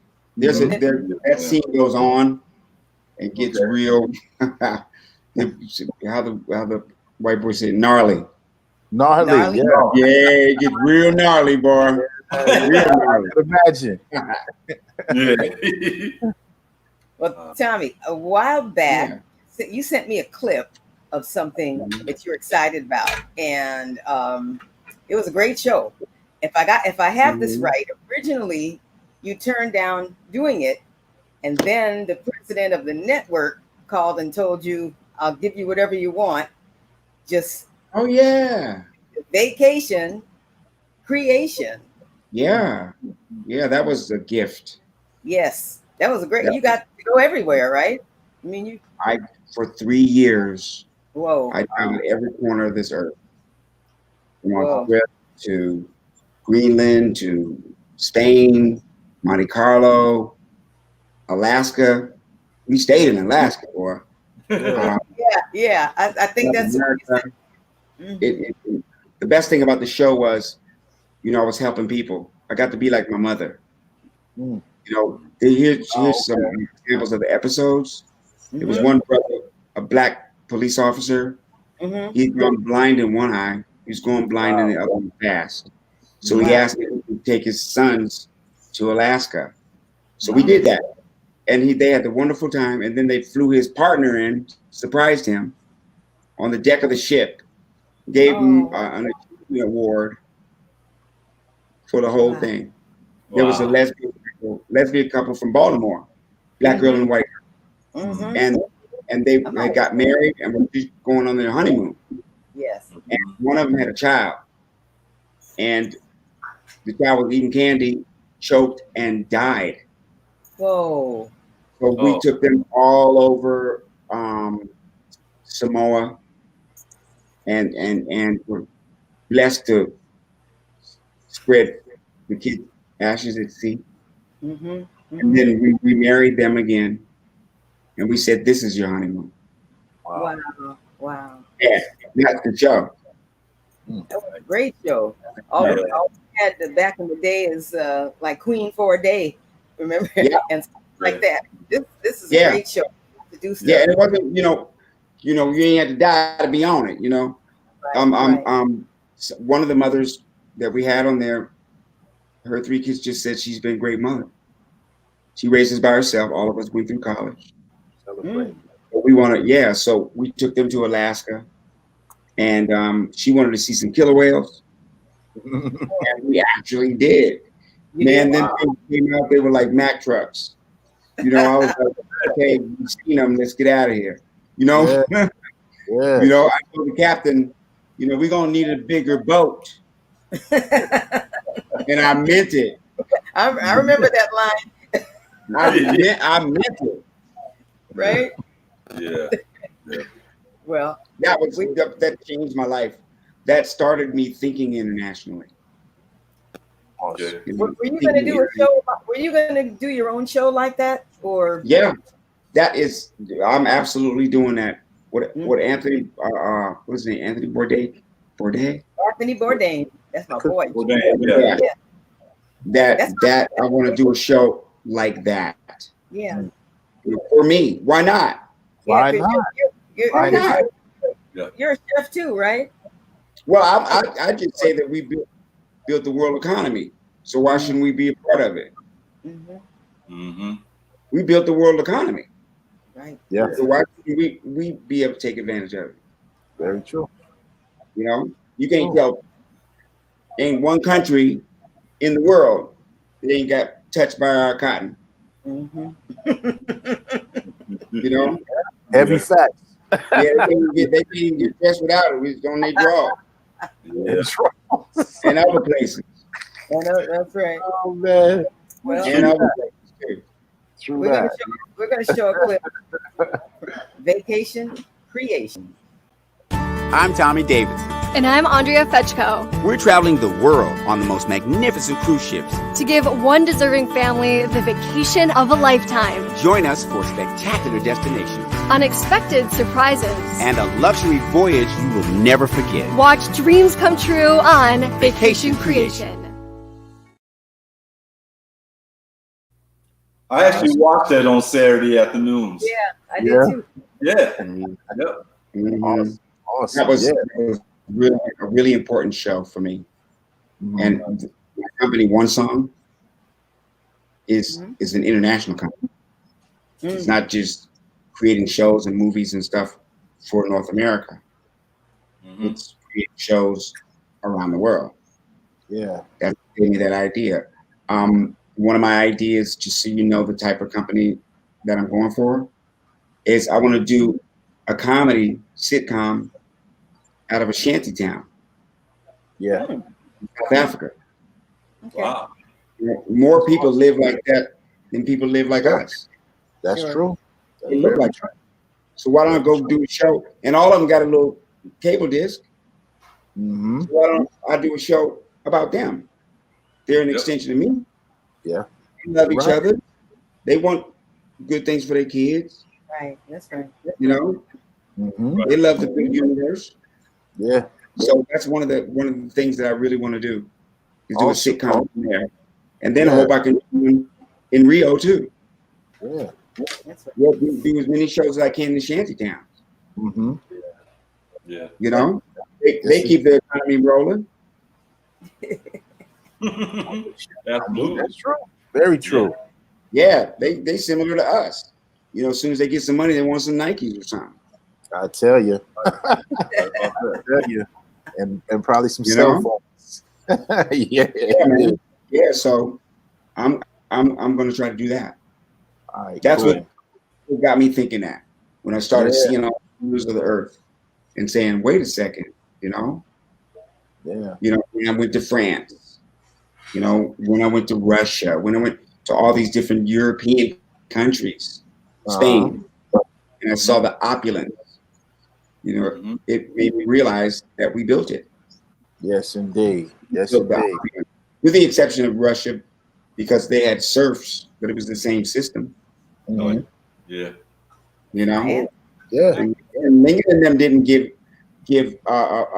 Lincoln and the Tsar didn't give up slavery and serfdom because they thought it was wrong. They gave it up because they couldn't engage in the industrial revolution without it. With it in place. They couldn't make it work. Right. You know, because the industrial revolution was coming. They said, you know, we got to do to the act. Oh yeah. Yeah. Again, heavy facts. Yeah, heavy facts, man. Love it. Yeah, in our virtual green room before we came on, and you were getting yourself situated. I just threw out the phrase, the rhinestone cowboy. You know, now I had the pleasure of seeing you do your stand-up. We about to get into your stand-up. I had the pleasure of seeing you in Charlotte at the Comedy Zone in like 2002. Yeah, boy. A friend of mine worked there, and if there was an act coming through, she would always kind of look out for me and make sure I got my ticket. So I was at that particular show, but which leading into our next segment. Talk to us and the viewers at home about your stand-up. Stand up. Well, this was stand-up is I'm considered a natural. Oh, for sure. I had it from the jump, but I worked really hard to improve the technique side of it. Absolutely. You know, and then I saw a documentary with Bruce Lee, and he was asked in an interview, how did you get to be such a great martial artist? He said, I worked so hard at it that my body moved at the speed of a reflex. Wow. But a reflex, you know, but martial arts is a natural like a reflex. So what he experienced was a natural unnaturalness and an unnatural naturalness. So I was like, what if I did that? Yeah. What if I took everything that's out there, impressions, storytelling? What if I mixed it all in one thing? Improv. You know, would I experience the natural unnaturalness, unnatural naturalness? And yes, I achieved it. Yeah, man.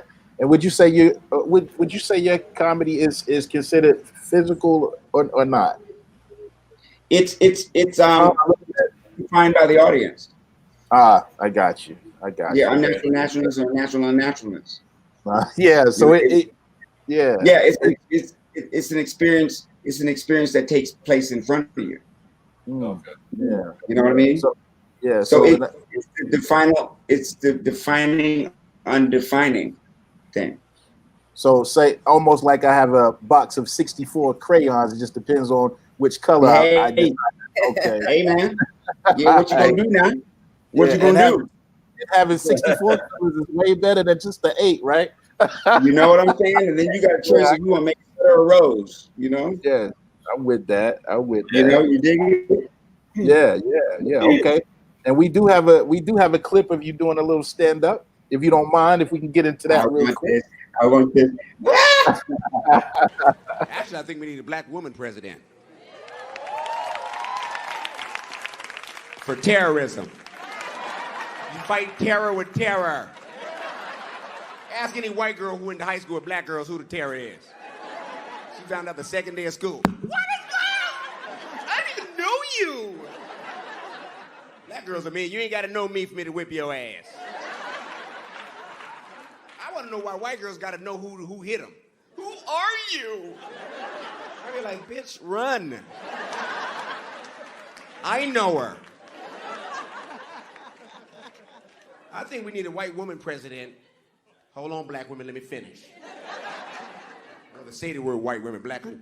Say it again. I'm not talking about politicians. I'm talking about any average all-American white woman walking the streets of America, because we don't know who our heroes are. I don't care where you are. You can be at the Best Buy, CVS, Toys R Us, IHOP. If it's some bull, who step up for everybody? White women are like heroes. You never been in a grocery store, 15 minutes, no managers, no cashiers? White woman to the rescue. They make announcements for everybody in the store. Hello! What in the hell is going on back there? Son of a bitch! Everybody giving a high five. You're welcome. You guys can stay here. I got to go to Home Depot. You never been to IHOP trying to get a table on a Sunday afternoon? Impossible. White woman to the rescue. And I admire white women because they don't just start going off. They do public polls first. You always know a white woman gonna go off because she start getting eye contact with everybody real slow. She's heating up. She started doing little interviews. How long you been here? Yeah, that's bull. Yeah. Hello, help us. And they're negotiators. They can negotiate with the manager. Are you the manager? Yeah. Here now. Primarily, we're just here to get pancakes. Black people love white women because you know what? They always refer to us, man. You know, we've been here like 30 minutes, 40 minutes, this guy 45 minutes. But maybe Shaquanda has been here too long. With her 2 children, Nikki and Ebony, okay? Ebony's running out of Kool-Aid, for Christ's sakes. That's me, I love you. That's good stuff. Oh yeah, I missed that. I missed that. Was that pre-Karen? Huh? Yeah. I said, was that stand-up? Yeah, definitely. Definitely. Ironically, that was on the show. We came back. Oh you my know? gosh. Yeah. Let me stop. I'm just kidding. No. I'm with you on that. What are you talking about? Yeah, all right. Hey, I gotta be him next week. You gotta learn how to take a joke. Shoot. That's true. But you know, Arsenio couldn't take a joke. Yeah, okay. He could not take a joke when we did him on our show. Oh, that's right. When Keenan would impersonate him on it and live He to this day. The long fingers. Feel a little. Yeah. Yeah. So Tom, you ready to take some? Shelly knows him well because of Eddie. Oh, okay. Arsenio, he said Shelly knows Arsenio well because of Eddie. Yeah, Eddie Murphy. Yeah, he was around during the era when I came into the business. But him, Eddie Murphy, Arsenio, Eddie Murphy, Robert Townsend, and Sinbad, and Keenan, are responsible for my career. Absolutely, that's awesome, man. Nice. My career, and Michael Williams over at the Comedy Act Theater. Okay, that's awesome. You know, I'm a piece of talent in the town that was forged by all black men. How awesome is that? All my first breaks came from there. Yeah, that's something. Yeah, within itself. Yeah. Yeah. Robert Townsend definitely should get credit. Oh yeah, Robert is the one who taught me to be a writer. Yes. Yeah, I went over to his house. I had some commercial audition. He said, "Come on," and we took it apart and did this thing. He said, "You know what? You're a writer." Really? I am. He said, "Yeah, I'm watching you. I'm watching you put this together." So then I took that. I'm like, okay, I'm a writer. Yeah. Of course, yeah. Yes, good stuff. Hey, Tom, you ready to take some questions and comments? Hold on, I think I drank a roach. No, I'm just playing. Oh, a roach. Hey, let's go to questions and comments. Yeah, ladies and gentlemen. You know you drink a roach when you feel like a little scratch going down. You need a refill real quick? Yeah, that's roach ankle. So Kim Bowman says, great show. Okay. Yeah. Guys at home, if you have a question that you would like to ask Tommy, because we actually skipped this segment last time. Yeah, this is what I wanted to do. Yeah. Okay. If you so now's your time. This is your time. Okay. Do not be shy. In the mean. Okay, go ahead. Put the Puffy story. Tassie Hawthorne, which sometimes thinks we're calling her name when we talk about Tazz. I hear. She says that Puffy story was deep. When you have a good heart, people remember. Absolutely. Yes. And I saw Miss Teresa Anderson on earlier. She made these beautiful wine glasses, and we are still in the process of trying to get a surplus of them made so we can accommodate you guys with some merch as well. And you also are putting them to use. Absolutely. Yes. Seeing if they work right. Oh, you see all that. Yeah. Just water though. Just water. Yeah. And Shelly's is just cool. Don't worry about it. She got beet juice. Beet juice. Oh, is that right? Yeah. I'm scrolling. Can't you scrolling with me? She got borscht. And Tazz is also. There are many questions. Anybody? Right here. Okay. Miss Tazzy May. Tommy, read that for me. Group of comedy impressions. Your impressions were unforgettable. Sammy Davis, I love that one too. You remind me so much of Robin Williams and talent. With that said, we laugh with you and always expect laughter from you. But I learned from Robin to say to you, how are you? How are you coping through this pandemic? We love you. Wow. That's awesome. That's nice. That's nice. Very nice. I'm just, you know, I'm just tight roping on gratitude. That's what get me through. Tight roping on gratitude. It's a good opportunity to see what you have. You know, good opportunity to see what I have, and to focus in on the have-nots. Indeed. Focus on the have-nots. Get to see what the government is about. That's because right. the emphasis isn't on the working people. Indeed. It to be on, you know, bringing troops to cities. Yeah. Somebody you know said what I mean? What did it say? Yeah, it just seems to be on the negative. I think we got to get you one of these glasses. Somebody said you're using the wrong glass, Tommy. No. If I use one of them glasses, I'll be some friends. Yeah, shout out to Miss Teresa Anderson. I don't know if she's still in here or not. I saw her name Is she the one that earlier. did your glasses? Yes, sir. Yeah. Anderson. Matter of fact, Shelly's supposed to send me a box of those. She told me that. Okay, we're gonna get you right. You know what? We're going to see her Sunday. We have a performance, and so we'll make sure. Hold on. Where? In Selma, North Carolina. Oh wow. It's an outdoor festival, so outdoor we're gonna be social distancing. So we're gonna be all right. All right. More time. We might need you to do that particular one for Came us. out of nowhere. Yes, indeed. Let's see. Got a comment. I'm gonna pop up real quick. Oh, okay. I was. Hold on. I think we might be clicking at the same time. I'm gonna let whoever clicked before me. I'll catch the back end.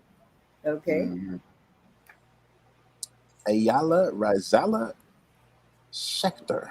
I know I butchered that. Go ahead. Oh. Beautiful Shelly. Aw.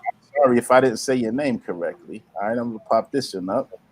Our friend Miss Lisa Ryan says, loved hearing about all the things you've done. Huge fan. You've been a source of great laughs. What's something you'd like to do that you haven't yet? The Sammy Davis Jr. movie. Is that in the works? That's right. The Sammy Davis Jr. movie. Yeah. Okay. I searched the internet for that one. Yeah. I said, then he hasn't done it yet. Yep. The Sammy Davis Jr. movie is one of those things. And I like Black Panther too. I was like one of the first people that knew about Black Panther in his comic book. Okay. So I've been wanting to play that role since like I was a kid. My cousin called me and said, you know, Black Panther is a movie. I was like, yeah. He said, you've been waiting all your life for that movie. Yeah. You know? Yeah. Not playing it, but to see it, you know? Absolutely. What else? Miss Melissa Lewandowski says, Larissa. What's happening? All right. Let's see. Oh, here's a question, I think. Found one more. Miss Jessica S. Have you ever turned down a job because the message was not congruent with your principles? We kind of touched on that earlier. The answer is yes. The answer is yes. What happened was there was a certain role where, you know, and they gave me a choice. They were like, you can pick a role in this movie if you want, you know? They kind of went back on it because I actually picked the woman role, the white woman role, and wanted to be it to turn into me because this was the detective that was tough and everything, but had compassion at the same time. So they went back on that because like, no, we want you to play this other role. I said, I thought I could pick whatever I wanted, right? You know? And they said, well, that's a white role, you know. They said you should do one of the black roles, and the role was one of the criminals. who goes into a hospital room while a white woman is in traction, cast all over her, and stabs her. Goes to stab her with the ice pick. Yeah. In the hospital. And I said, well, why? And that's casted black? You see? Yeah. Like, you know what you want to cast it as. Absolutely. You know, you wouldn't recast the detective for me, right? Mm-hmm. You wanted me to cast in that. Yeah. That was a definite black person. Right. And in I their think you mind, might, you need the black role. right. I don't care if I was purple or green or polka dot. You know, I ain't gonna go into anybody's hospital room, and nobody that I know would. Right. That's black. Right. You go and stab a defenseless person with an ice pick. Mm-hmm. On top of that. Yeah. So I didn't take the role, and I actually saw the movie, and I was glad. I think you spoke on it. I think you spoke on it last time you were on, and I went and looked it up and kind of you didn't say the specifics like who did what, but I researched it and I was able to find it. Yeah, definitely. There's my sister there, Faith Hardison Godbold. Another exceptional show. That's my sister. She supports us every week, man. And a matter of fact, she invited all of us on. As far as That's My Story, we went and we virtually spoke to her principal and the staff there. She's the curriculum coordinator for a school for technology, and we went and gave them a little pep talk and everything before school started. So that's my sister right there. That's really like that. Like that. Yeah. So she said another exceptional show. One of my takeaways is you have to have a plan, and with God's help, it can come to pass. Love hearing how yours has unfolded. Mm-hmm. Thank you. Yeah. Thank you. Would you mind just saying hello to? What's up, Faith? Yeah. What's up, Faith? Give everybody in the family a hug for me. Absolutely. That's Faith with the beautiful eyebrows. Yeah, she got them. Yeah, she got this little thing she do. She got the perfect eyebrows. Huh? her and Shelly trade compliments. Yeah, you and Shelly would notice that. Yes. Here's Tassie again. Shelly, that necklace is gorgeous. Oh, shining stars. Yeah, we'll get into that too. She shines star. Doom doom. Yeah. Shining bright to see. Is that all the questions? I believe so. Everything else is pretty much just comments and banter. Well, Tommy, how can the audience find you? What's your social media sites? The Real Tommy Cat is all I do. So all I do is IG, Instagram. Yeah, I bowed out of Facebook. We got them all. Bowed out of Facebook gracefully. You can find me on that. You can find me on Twitter. But mainly, that's my stop right there. That, I had to get out of Facebook because it reminds me of the bathroom stalls. Yeah, you told us last time. You can write anything and everybody get to read it. Yeah, that's right. You sure did tell us. Yeah. So how can they find your book? Amazon or any Barnes and Nobles. I just went to a Barnes and Nobles here at Irvine Spectrum, and I had them order the book, and they put it in there. Okay. They put it in social justice. Okay. And they put it in the comedy section. Oh wow! And I signed the books, and they put them right on display. Nice. And, all right. and put on their sticker autograph because they believed in what I was doing. Yes. They believed in what it's almost impossible to get on Oprah's book list. Yeah. It's like, what is it going to take? If I can go into the store and have the white managers hear my story and go, that deserves to be heard, then why can't she? Mm-hmm. You know what I mean? Yes, It's indeed. You know, if it's for some systematic reason, that's cool. But it's a good question.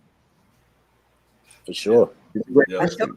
told you, I couldn't put it down, and so I half went blind, but I was determined to finish it in a few hours. Imagine that. Thank you. But Tommy, the last time you were on the show, we didn't get a chance to talk about your family. So, so tell us about your kids and wifey and everybody. Oh man, things are going really well in that department. You There know? it is. There. Yeah. I like the kids with the tucks. And because when I was a kid, you know, I was like, I ain't never gonna be with no white girl, no, because I wanted to be black so bad and all this. You know what I mean? But that didn't happen. It happened because of race. Mm-hmm. It happened because of timing, because of love, man. You know what I mean? And so I get that a lot. You know, you married white girl, you did this, that, and everything you did. And I said, none of us would be different colors if we didn't begat each other. Some kind of way. Well, I it's called begatting. You know, you see a lot of that. Okay. You begat that, and he begat this, and he begat that. Yeah. You know? Yeah. We wouldn't be different colors if it wasn't for some begatting. From begotten. I'm with that. So he brought a really strong element into my life, you know. My business more seriously. I look at the role as a parent more seriously, even though I did. Right. You know? And I've learned how to, through her, I've learned how to put myself on a level that I deserve business-wise. Mm-hmm. Absolutely. You know, because I never really did this for the money. I was just so happy to do it. But then when I look back, you know, all the people that I helped were sitting on a whole stack of them, which I don't really mind. Right. It was a whole high mountain of it. The part that got me was they stopped saying hi. Really? You know? So I kept the true value in here and said, you know, I didn't stop saying hi or any of that stuff. But let me try to strive for that. Indeed. You know? Yeah, man. Because it's composed of real life and real business. Very true. You know? Well, I tell you, I met her. Remember that night in Beverly Hills where I forgot the name of that club, but we were there. I don't know if you saw the clip that we ran of Edna. The last picture is me and Edna at your concert in Beverly Hills. Really? Yeah. It was that night on the red carpet, and then went to the concert. You got up and sang. It was great. But I met your wife. She's got a lot of soul. So you know she's white. She reminds me a lot of you. A whole lot of you. There y'all go. Yeah, we were at your concert. That's there y'all go. There they are. Yeah, there we are. There they are. Honeycomb. Teen angels. You know. There you go. Well, yeah. So what are the names of your kids? Name them all. I got Jessica. Her name is Jersey. She made a transition. You know. Yep. There's Jersey. She's not in the picture. Then there's Jaden, youngest. Then there's Cameron, the next one. She actually took the house. She came to live with me. Yes. Jelani. And then there's Jillian. And then there's Isaiah. I got an Isaiah too. Yeah, but Isaiah. Mm-hmm. That was That's the 64. The 64 crayons came from. Yeah, man. The 64 crayons. You have a puppy dog. What's his name again? Her name. Mink. Yeah, there it is. Mink. I don't, yeah. We talk to each other like a mink. But moving on, you I think you were in Japan, Tommy, and you got the idea to start a clothing line, but you went slow, and your wife told you start off with neckties, and so we wanted to hear about tongue in cheek. Yeah, tongue in cheek. It was just an outgrowth of me being a shopper, and wanting my own style. So you know, I would take one item from here, one item from there, and hook up an outfit. You know, so I started saying to myself, "Hey, why don't I start to create clothes that are more like my outfits? Idea. We went to Singapore. You know, she comes from a merchant family, you know, and I showed her how the whole thing was structured market wise. Right. Where the clothes came in, you know, how it was done. You know, she already had her own knowledge on it too. But once she connected it with Asia, then she was able to come up with and structure a plan for us. So we started with ties, pocket squares, lapel flowers, and other things that go on the lapel. I love those. I love those. Those Yeah. are beautiful. And we go from there. So, Right. so our men's next and women's next, children, you know, it's to come. Sure. And you go to shoptongueandcheek.com. Yeah, we just put it up. Yeah, we did. It's beautiful. One more time, it seems. Here it is. Yeah. And I was smart because I let her pick the ties because 80% of the ties are picked by the wife. Yeah. Okay. Nice. Okay. Yeah, Christmas is coming up, folks at home. It's there. Tongue in cheek. Well, yeah, check it out. Exceptionally proud. And 80% of the men don't get no tie for Christmas. Yeah, but we can never have enough ties and socks. You know, we open the box and we get a word called Nathan. What? Nathan. Oh, Nathan. What you know about Nathan? We ain't talking about hot dogs either. We don't get nada. We don't get nada. A whole box full of Nathan. Yeah, we ain't getting Nathan. I'm with you. Well, Tommy, we're exceptionally proud because we get to debut your brand new single, which is called "Say Love." And who's on this project with you, and how did it come about? That is Jeff Lorber.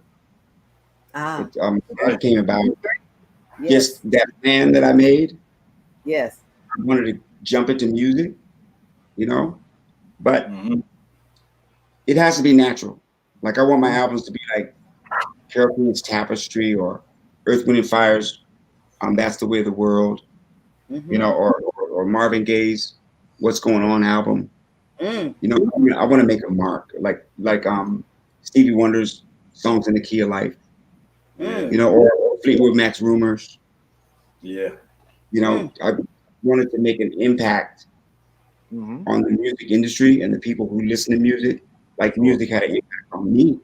Right. Well, so Jamie went to the market and blew up on his music, and it was a wonderful thing to watch. But I was like, Dad, I want to do my thing, but I couldn't at the time because it wasn't natural for me. So it's natural now because I found the key to my stuff is to do the stuff that I like. Sweet. To do the stuff that I like to hear. And so now it's coming around. And I've met mostly all of my heroes in music. That's great. All of them. I mean, from George Duke was a great friend. Stevie Wonder's a great friend. Quincy, Patti LaBelle, Patty Austin. Patty Austin. Nice. Yeah. Yeah, man. You have shades of everybody in this music we're about to show you right now. Yeah. And it's everybody. It's called Say Love. Yeah, this is the debut.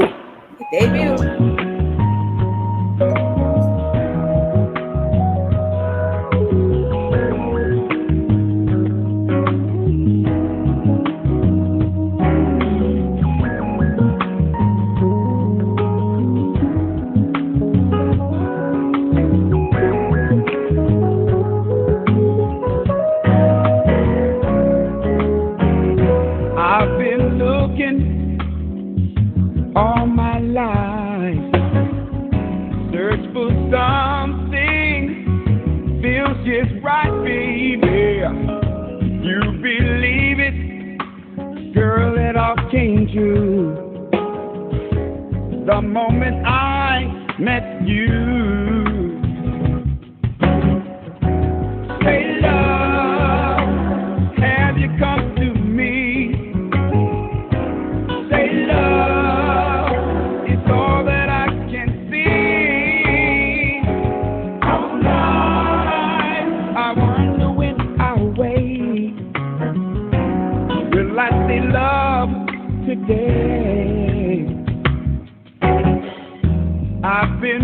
waiting, oh, for so long. I keep hoping love will come along. You're invited, so come on in. Come fill my heart again. Yeah. Say, love, have you come to me? Say, love, it's all that I can see. All night, I wonder when I'll wait. Will I say love today?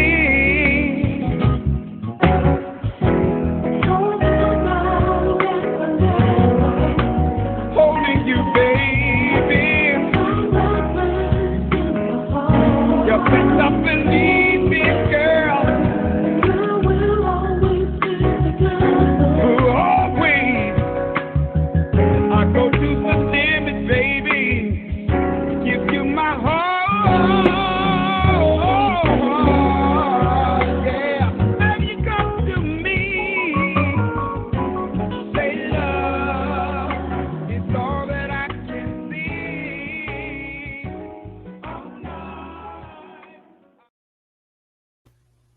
Nice. That was debuted right here on our platform. That's my story. We lost Tommy momentarily. I think he's trying to get logged back. Yeah, he's trying to get back in. Yeah, and we have That's been okay. on In the quite a while, meantime, but we pretty much wrapping up at this point. But yeah, it's all good, all good. That's right.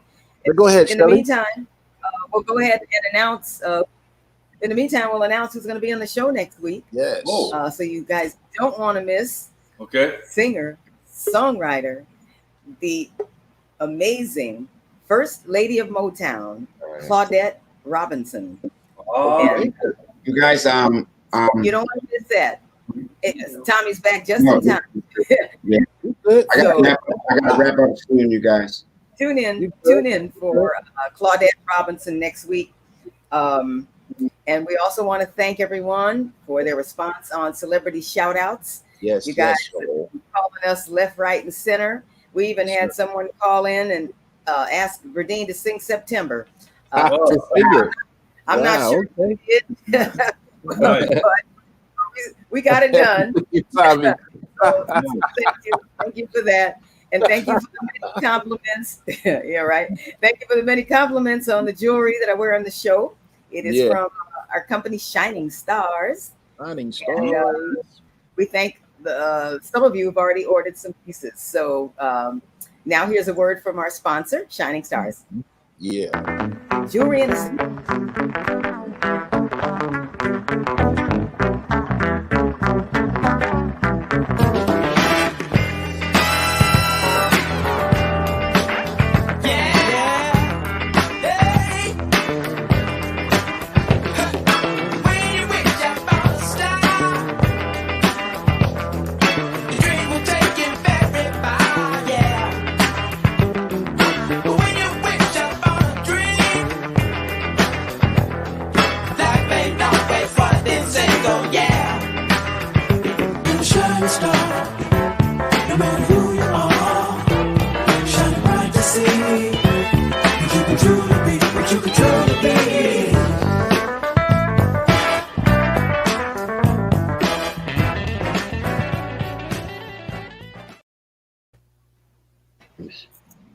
Yes. All right, folks, make sure you guys check out all of those links. You guys are going to have to start bringing a notepad and a pencil to the show.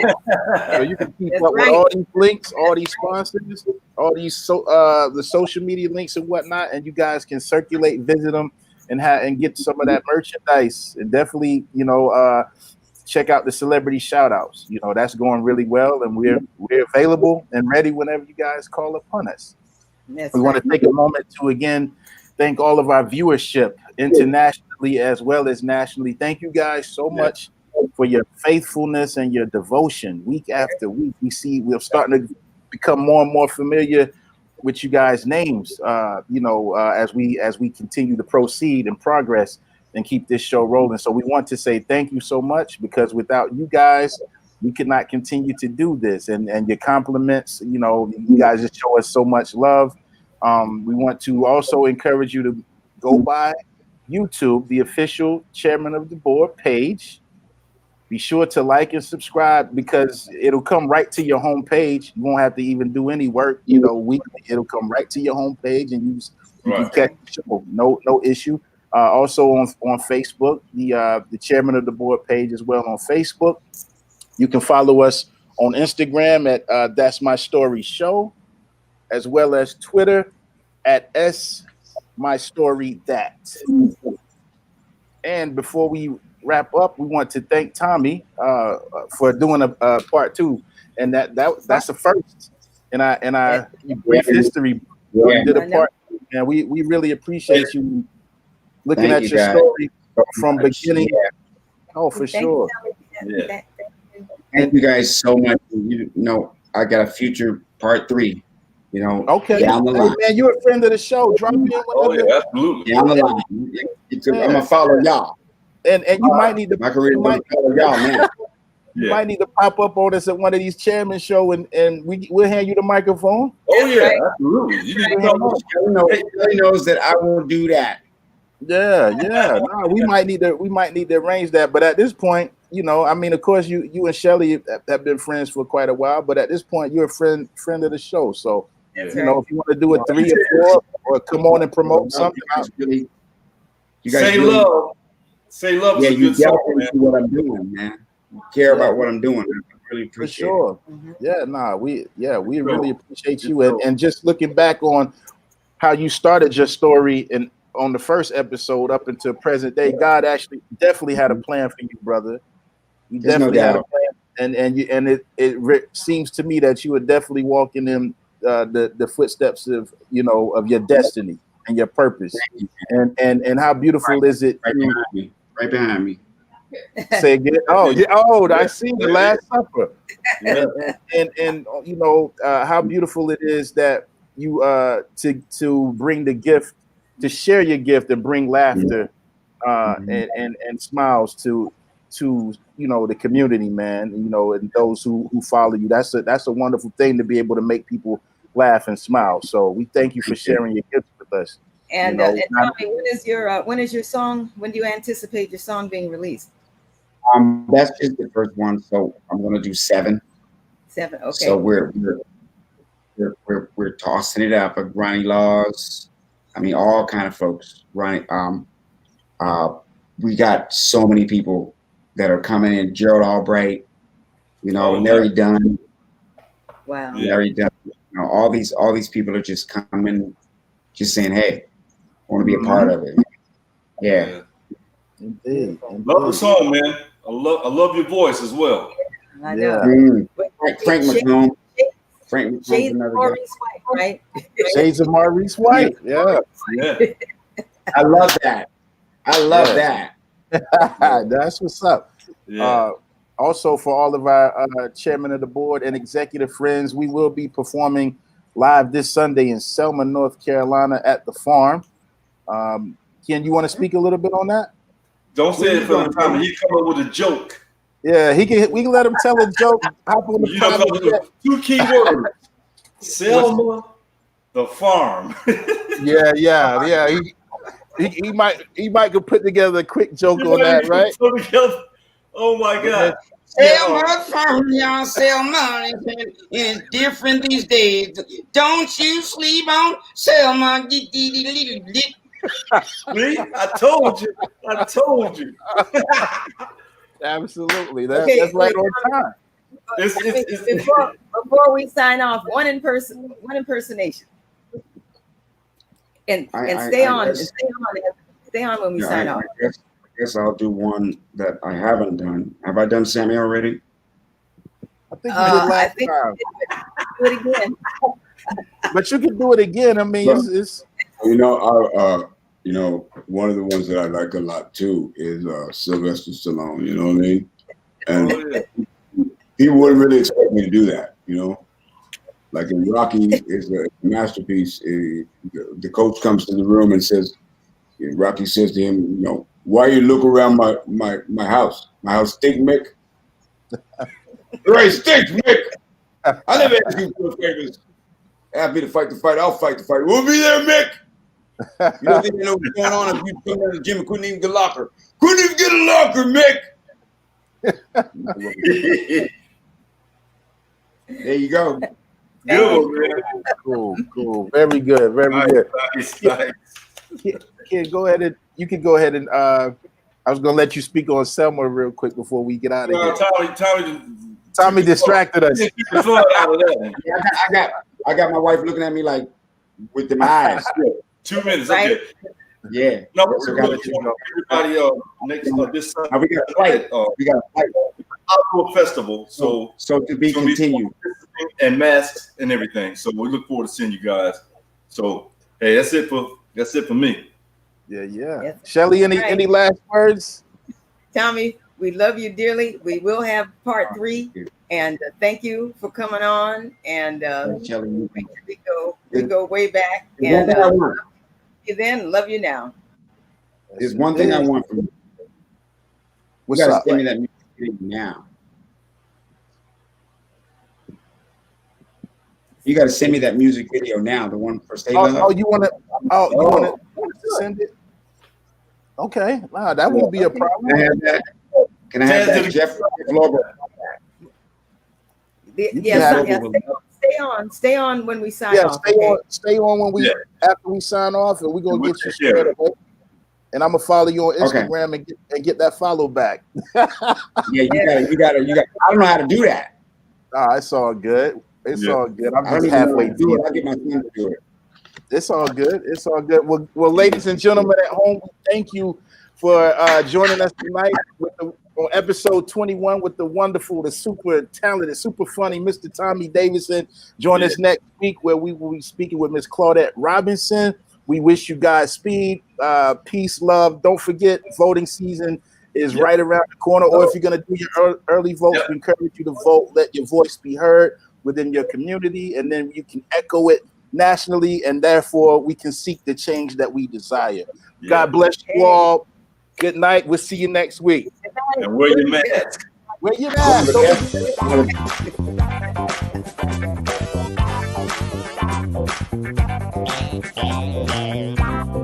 mask.